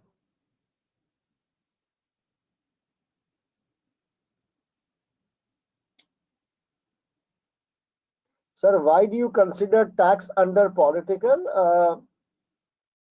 Uh, just any, it can also go under legal. No particular reason, because taxes are implemented by government. That is why, to show the sentiment of government. Recession comes under economy. Please, Anugara, stop asking these type of questions. Didn't you see the word recession on the slide? Don't you see this word? Why do you need to ask and piss me off by asking that does recession comes under economy? Please up your game. Okay, you are giving a strategic business leader paper, so start thinking like one and acting like one, please, my request. Let me look at other questions. I hope they are more sensible questions. uh, is developing country a social aspect? Again, a very stupid question, because it's mentioned here on your slide, developed, prosperous. So developing, developed goes under social. Why do you need to be so, picky?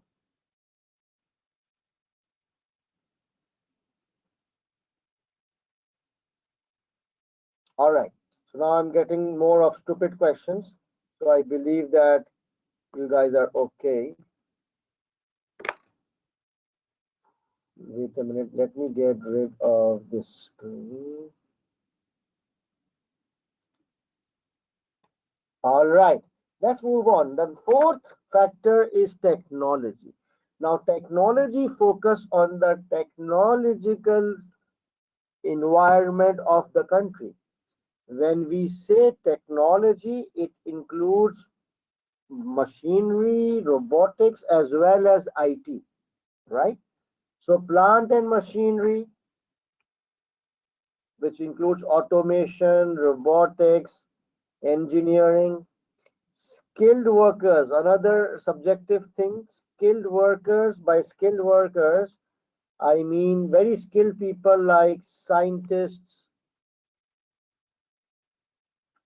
or research or very technical people. That's all part of technology. And then we will have IT, internet or online, roads and infrastructure. Just remember this list, okay? Technology includes all these things, but especially do remember skilled labor. Ecological, it talks about the impact on Mother Earth, like pollutions and emissions. So, what are the keywords? CO2, emissions, carbon footprint, recycling, pollution, green. All these are words which are being used to cover ecological aspects. And the last one is legal. Legal talks about all the laws applicable in the country, laws, regulations, legislations, even patents, trademark, copyrights. These are part of law, right? And it doesn't matter which kind of law. It could be corporate law, it could be customer law, it could be data privacy, it could be employment, health and safety, whatever kind of law. If it's a law, it will go under this thing, legal. Any questions on technological, ecological, and legal before I explain some more points?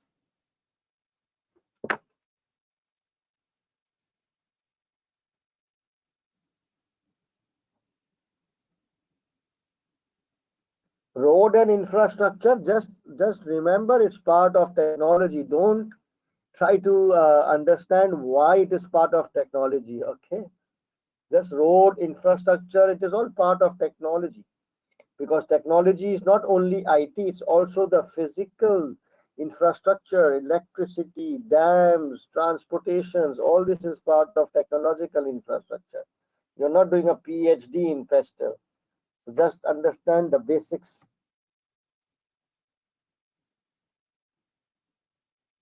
Sir, for a PSU technology, what's a PSU technology? Where will ethics fall? Ethics? What is ethics to do in Pastel? If you want to put ethics somewhere, it can go into culture under social, right? So in a public sector organization, technology, external progress, a threat as they have a finite treasury? I don't understand. It's too specific question. Please focus on basic concept. Do not complicate, please. Can patents fall under technology? Not necessarily. But okay, yes, there is, you can.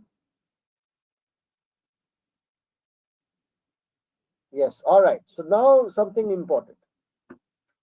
It is generally easy to identify political, economy, social, technological, ecological, legal facts and figures from the case, right? You can easily identify. If you remember the keywords, you can identify. But you remember examiner's comment that marks will not be given for just simply copy pasting. You will need to add your own input, remember? So the first thing is you have to mention favorable or unfavorable. So for each factor, like political, once you have discussed all the factors, then you have to conclude or like judge and say that whether the political environment is favorable for my business or unfavorable for my business. Similarly, for economy, you will have to say whether it's favorable or unfavorable, and so on, depending on the type of information. If the tone is positive, it sounds good for the business, we will say this factor is favorable. If the points are negative, it's getting dirty, it's getting difficult for the business, we will say the factor is unfavorable. Second thing also, you should write the impact. So supposing the economy is unfavorable, what will be the impact? Can anybody tell me? If the economy is unfavorable, what will be the impact on my business?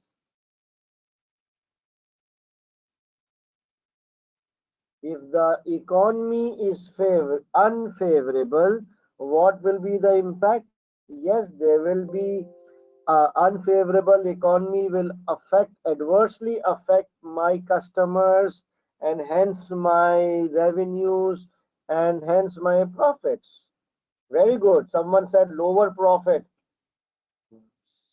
Very simple answer. I like simple answers, basic simple answers. If the economy is not doing good, how does it impact my business?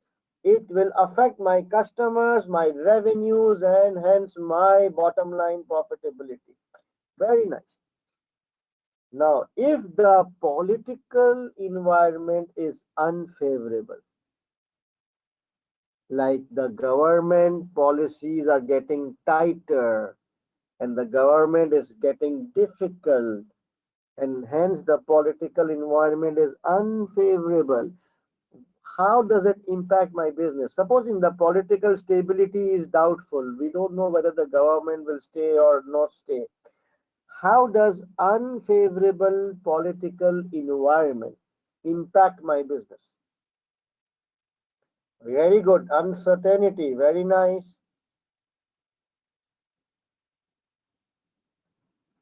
Okay, just make your life simple. We can say that unstable political environment creates uncertainty, due to which long-term strategic planning is not possible, or it makes so anything which is uncertain, if the future is uncertain, it will make long-term planning difficult for businesses, right? Just remember this one sentence. If the political environment is uncertain, it is unfavorable, it creates uncertainty, and hence it makes the future planning difficult. Simple, please. Huh? Okay. So impact, you should try and mention impact, but sometimes in the exam conditions, it may not be possible to talk about impacts for all the 6 factors. Sometimes the situation is tricky. Sometimes you may require to write a lot to explain impact. We are rushed for time. So, you know, just at least make sure that out of 6 factors, you at least talk about impacts in 3 factors. Preferably, you should talk about impact on political factor, the impact of economy factor, and one more impact from any of the 4 remaining factors. The third thing is overlapping points. Overlapping points means that in PESTEL,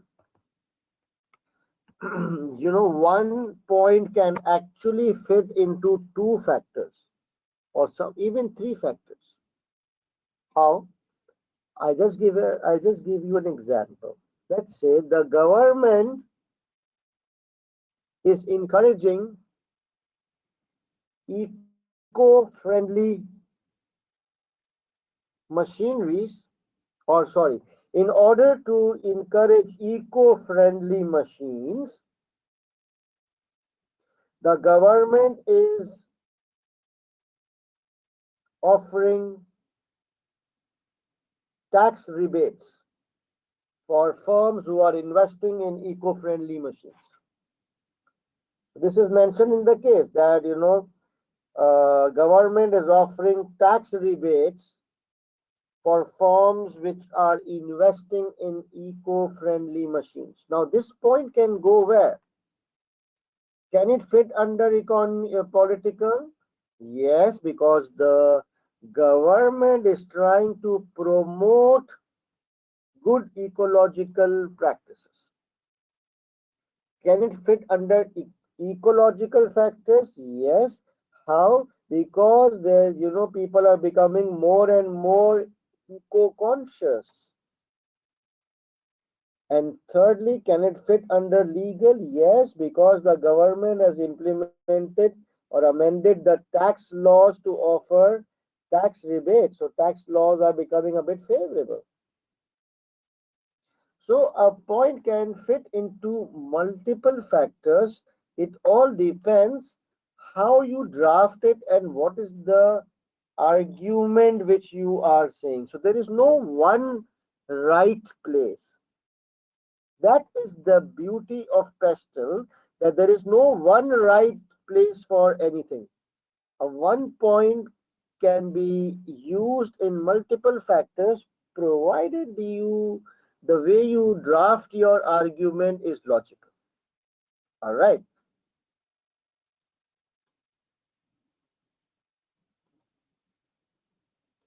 Enforce your prices, your term and conditions on the seller.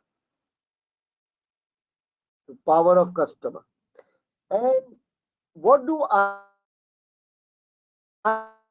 would I like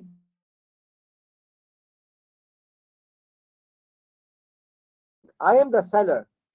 Would I like that my customers have high power, or would I like to see my customers having no power or low power? Yes, I would, as a seller, would want that customer power should be low. But you, as a customer, would always want that your power should be high. Correct? It's a tug of war. Now, who will win? Who will win? You want your power to be high, I want your power to be low. Who will win this race? So it depends on certain factors. This one. It depends on the size of the customer.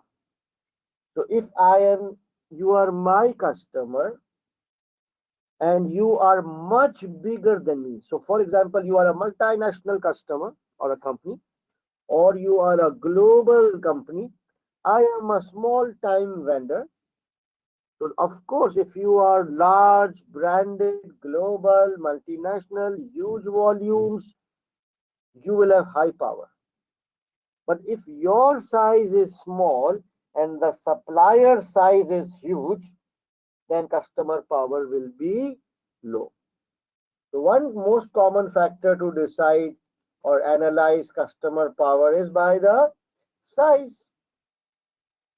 So if customer size is large, then customer power will be, come on, I repeat the question. If customer is size is large, customer power will be high. Very good, guys.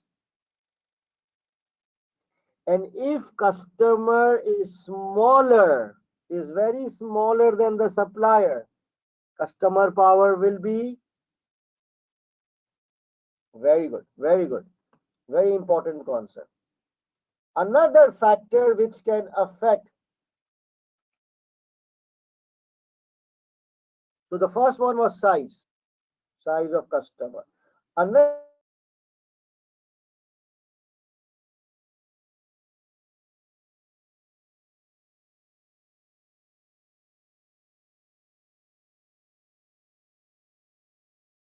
factor which affects porter the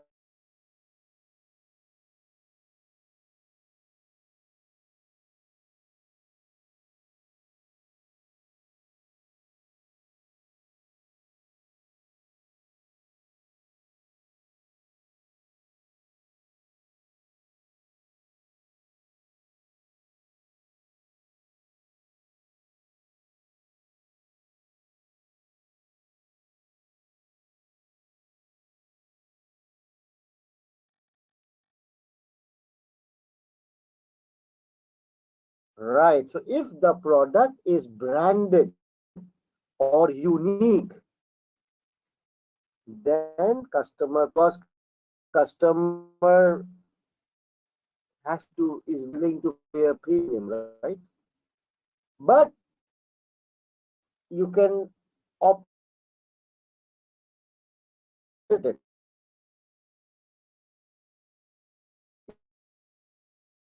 You can turn it other way around. That if the pretty general, you can find it anywhere, then customer power will be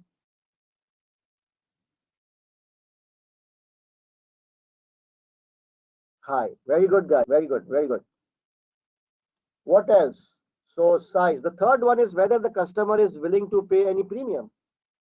So if the customer is willing to pay a premium to buy your product, you are not cheap, and the customer is paying some extra money or premium to buy your product, customer power will be low, right? Otherwise, why would customer pay premium if his power is high? Very good. Very good. So all these factors decide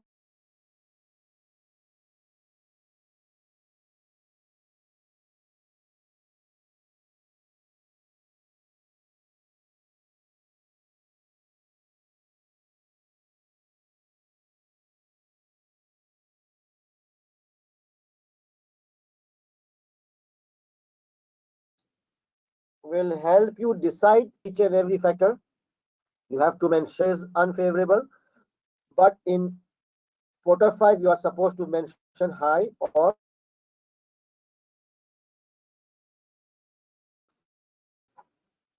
all right.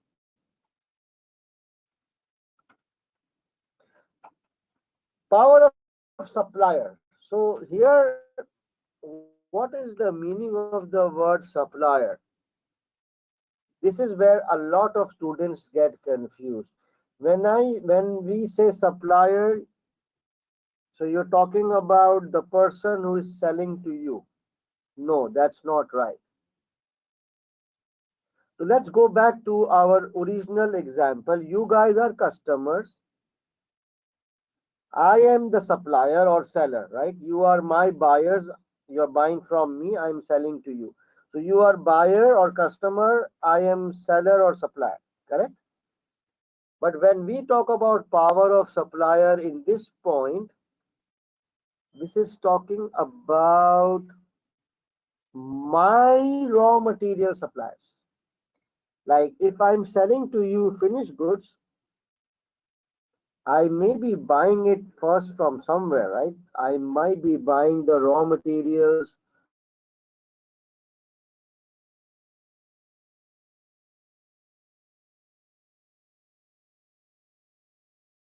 from my vendors or my suppliers. I might be buying the raw materials from my vendors or my suppliers. I might be manufacturing the raw materials from the raw materials. So whoever I am buying from my suppliers, the keyword here is raw materials. Okay, that is the supplier who is being talked about in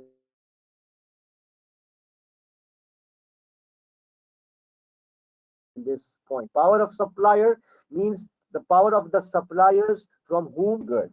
So now, if I am buying raw material from vendors or from my suppliers, what do I want? Do I want my power to be high or do I want their power to be high?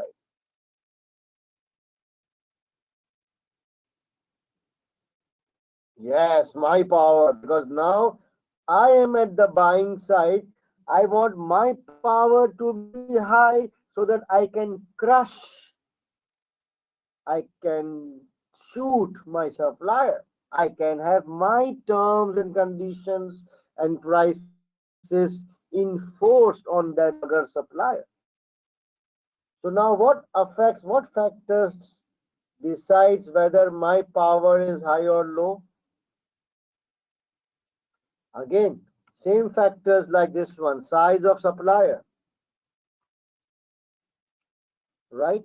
So what is the size of me versus the size of my supplier? If my suppliers are huge global suppliers, I am a small time buyer, my power will be weak. But if I am a big company and my suppliers are smaller than me, then my power will be high.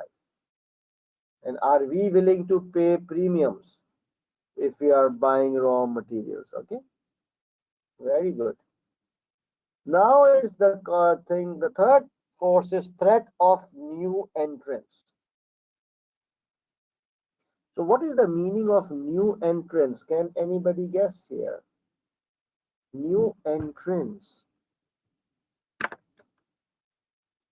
So, new entrants are, yeah, new players, rivals, new companies, or new people who are entering my industry.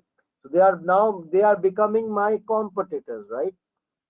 A new entrant are new people who are joining the industry, and now once they join, they will become my competitors. So that is why it's called a threat, because it's not good. Because the more new people will join, the more intense the competition will become, and more it will affect my profits, my market share, right? So how do I protect myself from the threat of new entrants? The key word is we have to look for barriers to entry.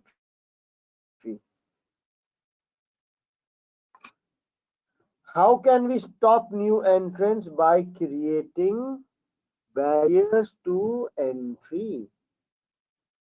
And what do I mean by barriers to entry? I want to make sure that newcomers, they are not able to enter the market.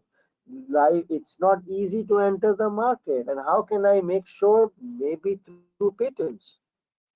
So patents is a good example.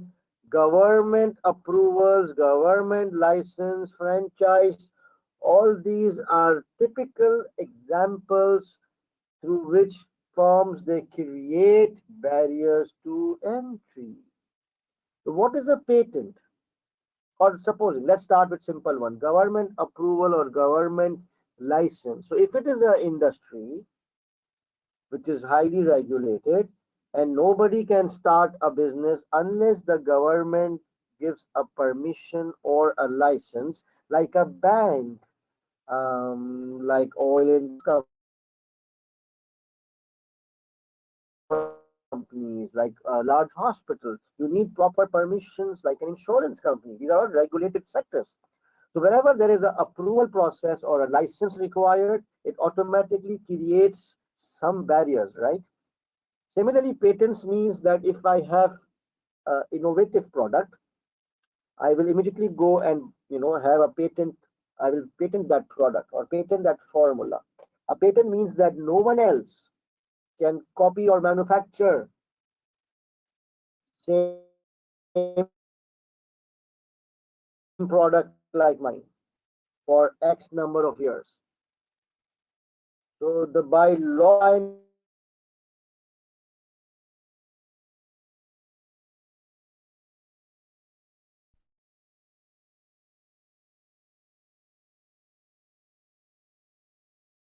by law I'm seeking a protection that no one else can. Franchise is also the same thing. Franchise is geographical territories that for this particular city or this particular country, I am the authorized distributor or seller. No one else can enter this market legally. So all these are basic examples of barriers to entry. Now, something very tricky. So if the barriers are high, the threat of new entrant will be low. Does that make sense? So if there are strong barriers present, then the threat of new entrants will be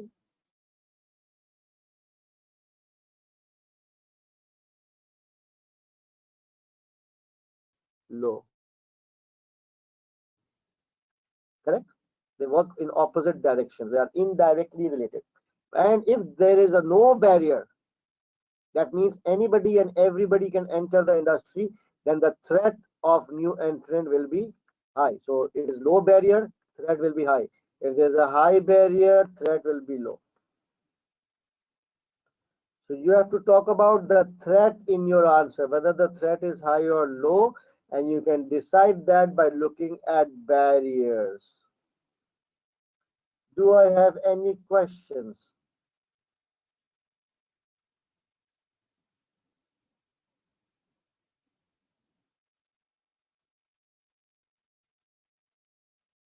High capital investment, yes, that is also a good barrier, that it's a capital intensive industry. Yeah, yeah, yes. Are employee suppliers? Not really. Unless they are a very, very technical person, then yes. Otherwise, generally, employees are not suppliers, they are internal stakeholders. Can strong brand be a barrier? Yes, yes.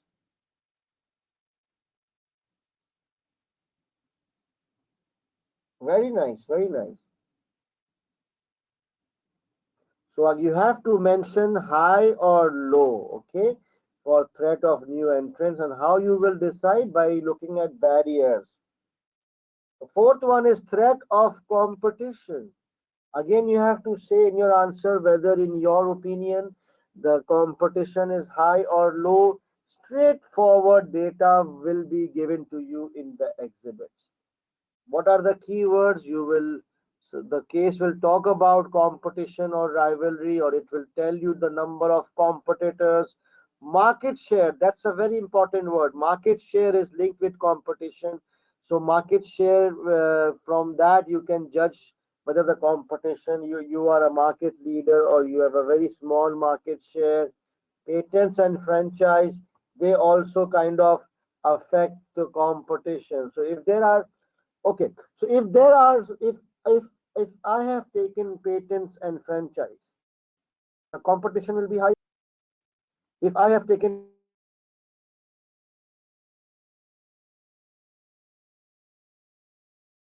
patents and franchise, what do you think? Competition will be high or low? Yes,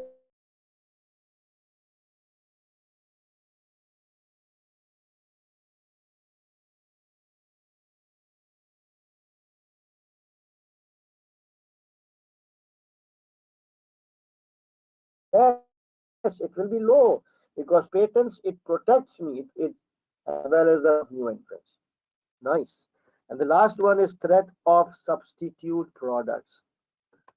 So what is a substitute product? So substitute product is a product from another industry, but it satisfies the same needs. So a competition will take a competitors exactly same way a substitute product will also snatch away my customers. The only difference between competition and substitute is competition is from within the same industry and substitute comes from another type of industry. However, I don't give a shit about it, because for me both are threats, because they both affects my customers and revenues. Like Pepsi and Coke, they are competition, right? Because they both sell carbonated soft drinks. But Pepsi and juice, or Pepsi and water, is a substitute, right? Because again, water or juice satisfy the same need, but they are not carbonated soft drink. So substitute product also, you need to judge whether the threat is high and low, and the case will tell you about the substitute, whether there's any substitute or not. Any questions on Porter 5 forces? Again, it's very, very important that you mention high or low, give some logics. If you don't mention high or low, you just copy paste facts and figures and move on without commenting, you will not get any marks. Any questions before we do a real paper scenario?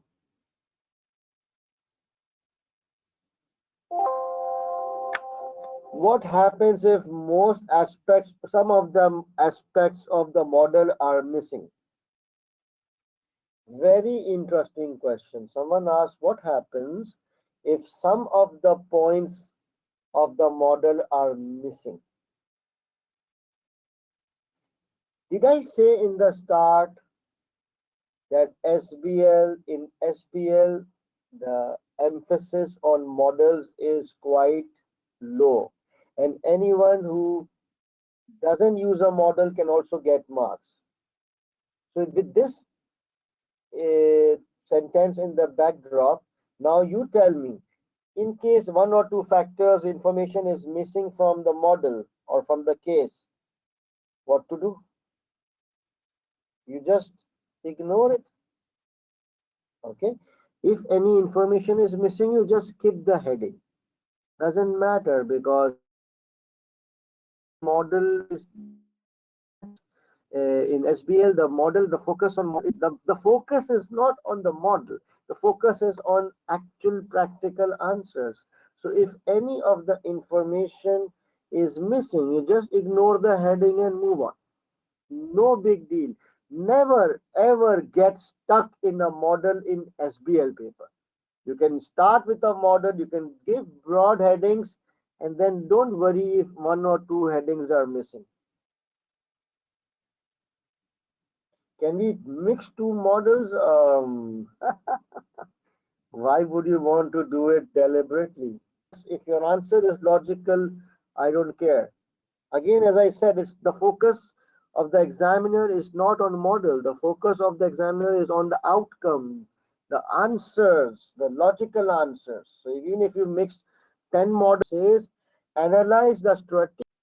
You need to cover three things in your answer. You need to do for macro or past or country using pastel preferably. Then you need to talk about the micro environment using Potter 5. And then you will need to analyze the internal environment or internal factors of the organization. So these three things, one, two, and three, together they are known as strategic position. And normally a strategic position question is at least 15 marks. Why? Because it covers so many things, 15 or 18 marks. Why? Because you need to talk about pastel, you need to talk about Porter 5, and then you also need to comment on internal factors. It's a lengthy one. So what are the internal factors? There is no model for internal factor. Just remember, talk about human resource. That's one of the key internal resources or internal factors of any organization. You can talk about financial resources like profitability, financial position, gearing, and you can talk about IT or brand. So these four things: human resource like experience, expertise, financial resource, IT, and brand. These four things together they make up for the internal factors. All right. Now let's do exam practice question, and this is a question from your actual SBL March June 2019 paper. It's called Smartware. It's called question number 1. It's on your CB platform under practice exam number 3. So let me go to Smartware CB platform practice exam number 3. So this paper, I need to go back because this is some other paper. Go to SBL, official resources, practice exam, and I think the smartware is practice exam number 3. Okay, and SBL practice exam 3. This one I will resume.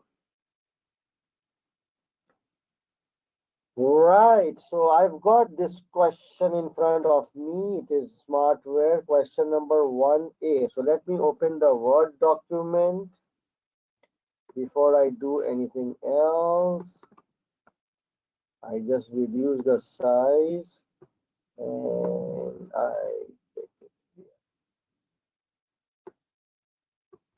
and then it's question number 1A. So let me open the top question. This is the question. Now, very interesting. It says required. Prepare a briefing paper. Prepare a briefing paper to to be presented in the next board meeting, which A. Analyzes the environment in which smartware operates and consider how this might impact its business model, mission, strategic goals. 10 marks. And there is no professional marks for this one because professional marks is mentioned here, but it specifically says that this professional marks is for part B. Okay, so this question, this part A, does not have any professional marks, which is very rare. It's an exceptional thing. Sometimes it does happen that there is no professional marks for a particular part, but that's very rare. So what's the requirement? Analyze the environment in which smartware operates. It doesn't tell me which environment. I mean, when the word environment comes, it means external environment. But you remember there are two types of external environment. One is country environment, the other one is industry environment. So this doesn't, it just says analyze the environment or analyze the external factors. So what do you think? Which model can I use here?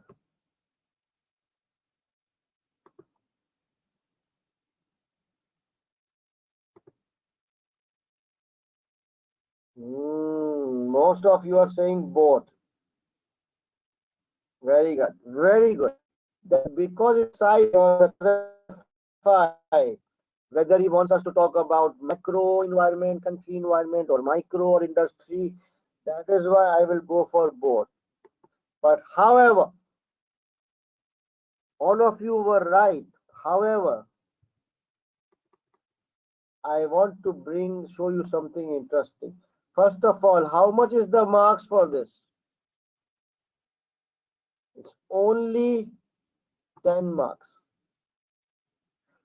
So don't you think that if you do a pastel and then you also do a porter, that means you apply both the models, don't you think 10 marks is a bit too low? Right? Because normally only if you just do pastel, it is normally 8 marks, 10 marks. And if you just do porter 5, it is generally 8 to 10 marks on its own. And if you are supposed to do both, then at least 13, 14, 15 marks question, because there are two models. So I have a dirty feeling. I feel that something is not right. If I want to do both, the marks is too less. Because for 10 marks, you just have 18 minutes for 10 marks. I don't think I'll be able to do full pastel and full porter 5 in 18 minutes. So it will throw off my time management big time. So that's one flag I want to raise, that you also look at the marks. And then we have to first, before reading the bold requirement, it is important that we read the background of the requirement.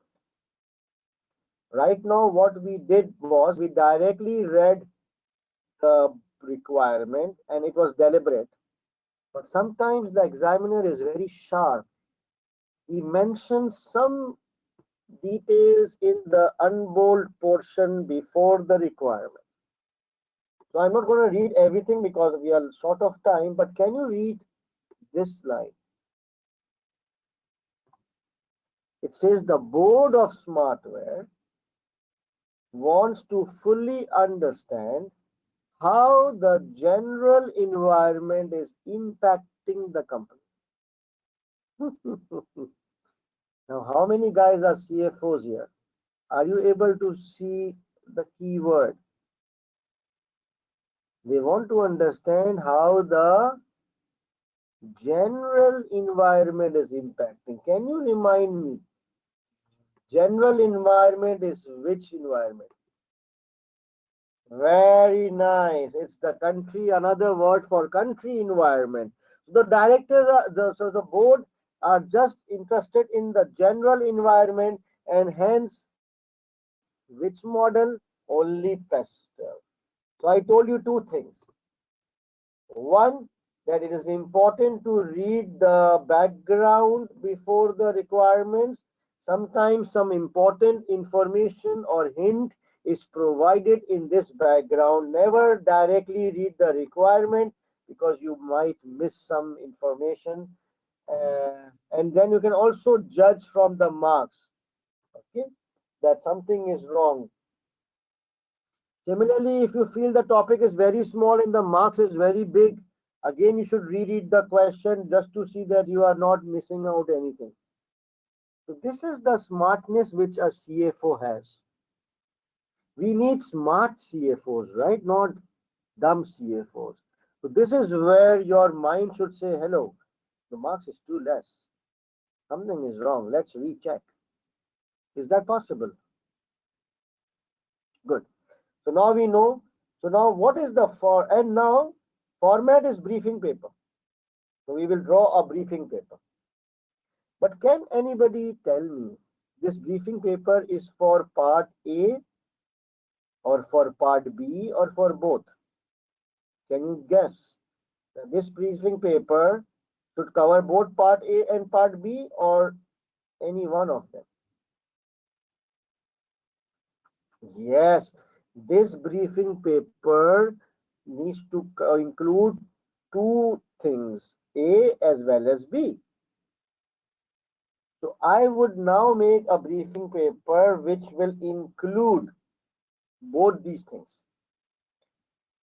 Okay, so I will open the word processor. I will first make the template of my answer. I will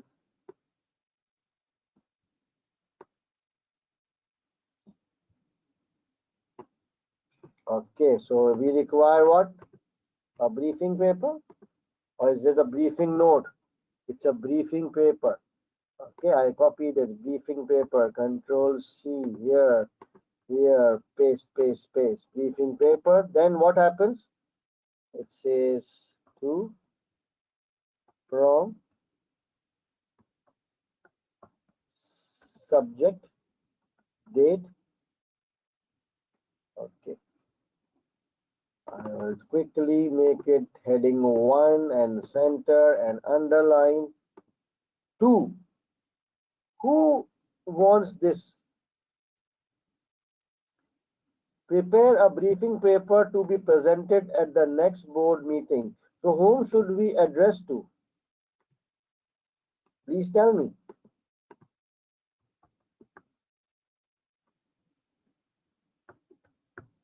Oh God, come on. Board of Directors. From. What is my role? I don't know what is my role, but it will be always mentioned on the first exhibit. Here. You are the external consultant engaged by Smartware. So what is my role? I am external consultant. I will do Control C. I will close this. I will go here and I will paste. External consultant. Subject. Subject will come from the requirement. So what is question number 1? Analyze the environment. And what is B? Assess the major risks. So subject should be very simple. I would say environment and major risks. That's it. Date 7th September 2021. And then I need opening sentence. Okay. Let me beautify it. Heading 3.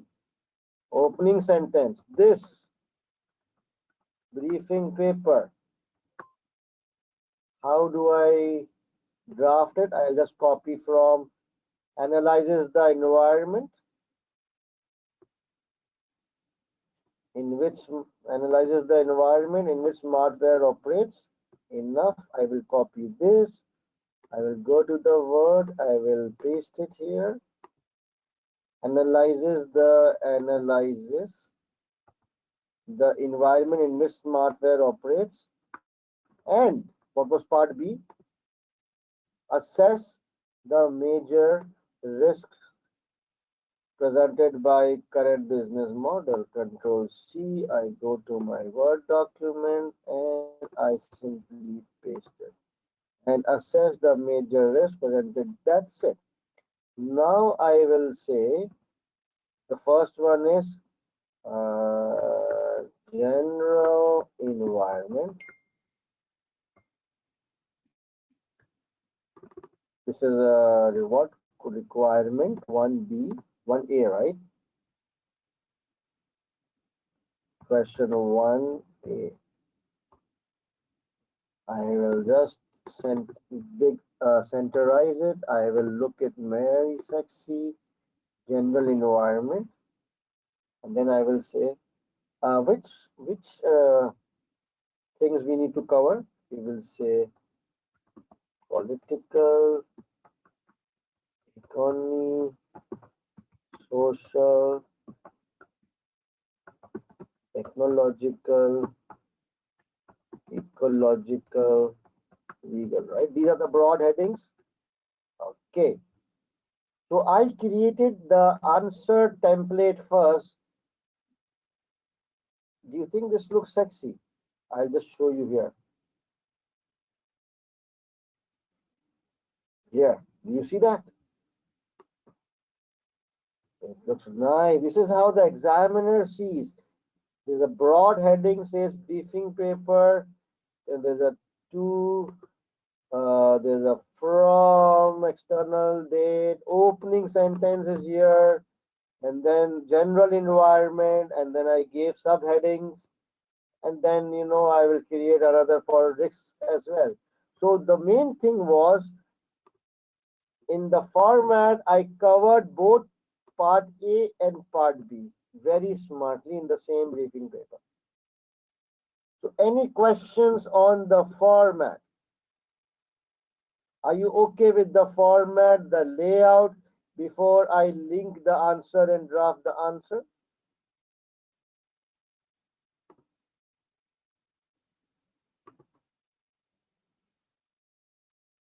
Very good. Very nice. Should we mention the name of the model? Not really. Again, why do you need to mention the model's names? And I told you 1,000 times the focus is not on the model. Very good. You're a CFO. Do you think the board is interested in knowing the name of the model? Honestly, I always say that think from the perspective of the board of directors. You're writing a report to the board, right? So don't you think the board will say, hello, which model is this? Please explain us this model. No, no, no, no. Very good. All right. Now let's quickly move. I've got like 10 minutes left. So I first created the answer template on my Word document. Okay, so now I know that my template is ready. All I need to do is I will just look for some information, copy paste it into my template, add my own comments here and there, and move on. So now let's look at overview. So I know that there's some answer hidden in overview. So any idea about this? Smartwear is a long established clothing retailer in Noria.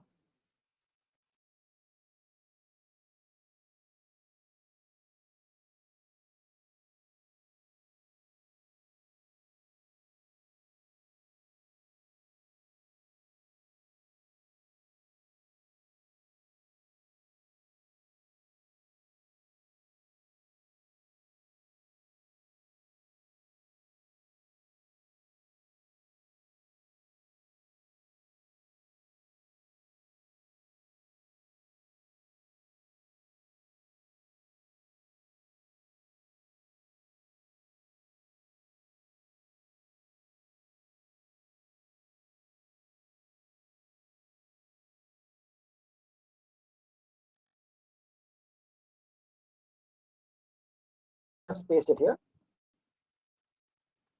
Again, I'll go back. The country is also experiencing political uncertainty because of its coalition government, who many people think will not last for its full term of office. Where can this go? Political uncertainty. I just copy it.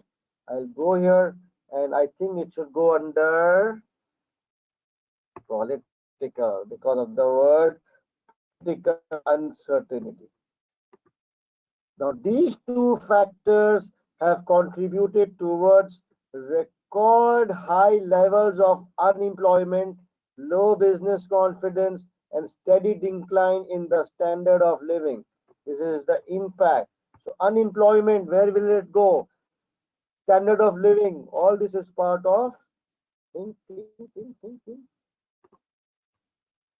Social. Okay. All right.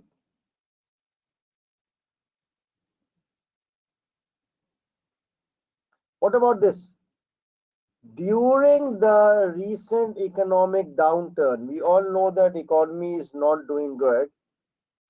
Smartware has been able to profit from the growing number of price-sensitive consumers who had switched from blah blah blah blah blah blah blah blah blah blah blah blah.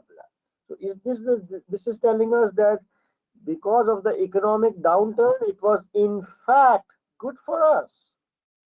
So generally, economic recession is bad for businesses, just like COVID was very bad for a lot of businesses. But some industries will definitely benefit, like Zoom, like gaming, like sanitizers, masks. These industry bloomed in COVID, right? So same here, that it is saying that although the economy was in recession, it actually benefited us. Where can I write this? It's about the economic downturn, so I pasted it here.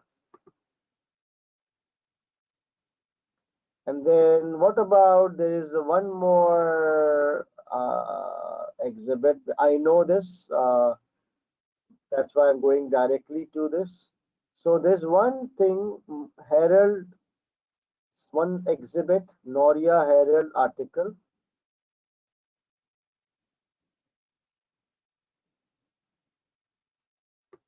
What about this?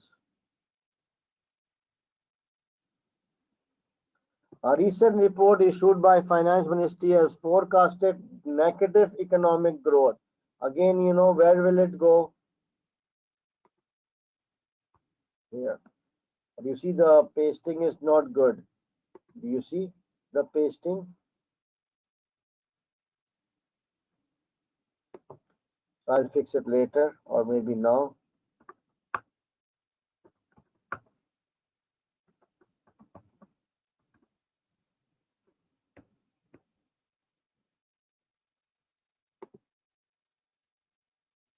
Sometimes, you know, in this practice platform, the copy pasting functions misbehave.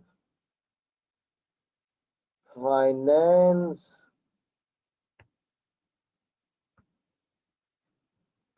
Ministry has forecasted negative growth in near future. Okay, so when your copy pasting is not working, then unfortunately you will need to type your stuff. What about one more information? Price inflation has been running in 7% over a year. Or adult supplies, there's some statistics given. So I always like using statistics in my answer. Wherever you see statistics, please try to use in your answer. It will get you extra marks. Inflation is well over 7% since last 1 year. Khalas. There's one more statistics and then I will end here. It's saying that more than 8% of adult population are unemployed. Unemployment, it will go here.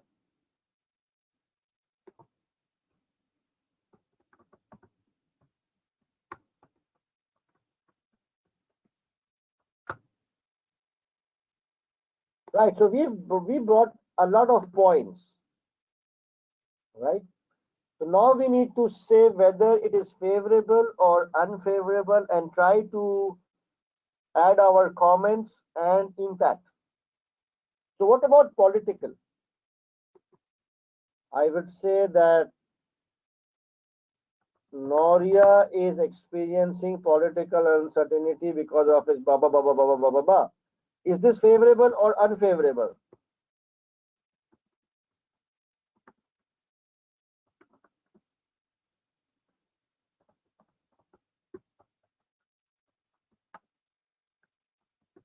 Unfavorable. What's the impact?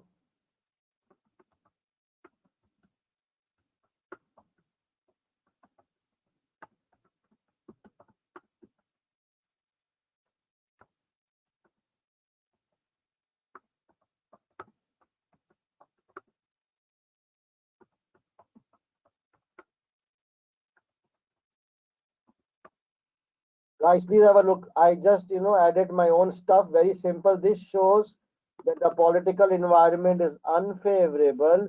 This will create uncertainty and make future planning difficult for businesses. Simple. Now this answer is perfect. Half portion is linked with the case, and I have explained the above point. I have explained why this point is relevant, why I have picked up, and based on that, what is my judgment. This is the job of a CFO. Similarly, okay, do you have any questions before I move to economy? I'm being asked to end the webinar. Any questions on the way to draft and add your comments? Very good, very good. Sir, you said it should be mentioned first. It's okay. Very good, very good. Economy. We will say that Noria is in the middle of deep economic crisis.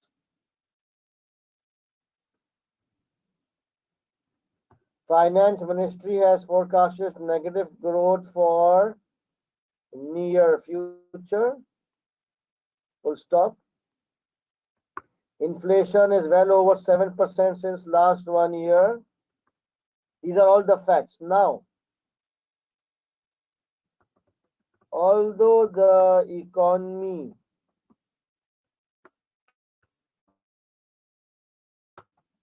unfavorable,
did you notice I took a very simple approach? The moment you start complicating SBL, you will get stuck in your own trap.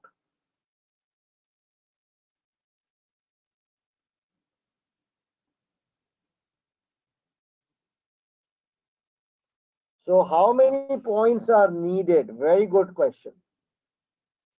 So, generally, 1 point carries 2 marks. Okay, so if it's a 10-mark question, we have to give 5 points or 5 paragraphs.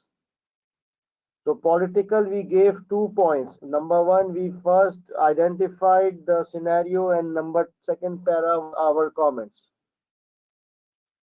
The second one is economy, and the third. So we give 6 points at least for 10 marks. That's pretty good.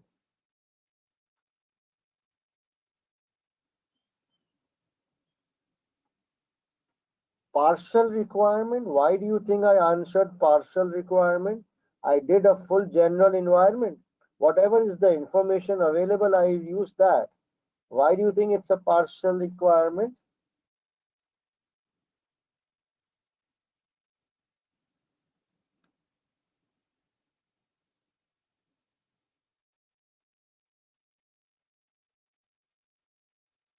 I don't know, really, what you have in mind. I don't understand your point. This is exactly how you need to do in the exam.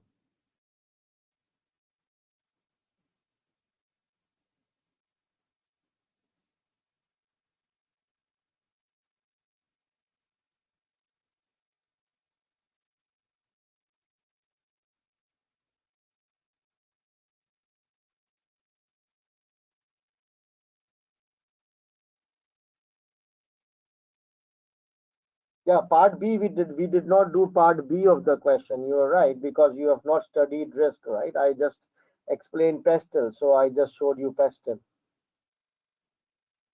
Conclusions, very good question. No need for conclusion. Okay, please, whenever you prepare a report or a briefing paper, stay away from conclusion. Unless the question specifically says, asks you to conclude, then yes. Otherwise, just do the actual requirement and move on. Please simplify. I mean, if you have studied from some other teacher, then it's better that because all teacher has different styles of teaching and different approach. What I don't want is that you studied another teacher, most likely a good, strong, branded teacher from LSBF or something. Don't try and do a hybrid approach. You just stick on one side. Okay, do not try and confuse stuff. My approach is very exam oriented. I know the level of students generally out there. So my approach is to simplify stuff so that you guys are able to handle the paper in 4 hours. I'm not going to give a very ideal answer just to impress you guys or make you or you guys become an expert, because in that case you will not be able to handle the proper time management under exam situations, right? So my approach is purely very exam focused under timed conditions.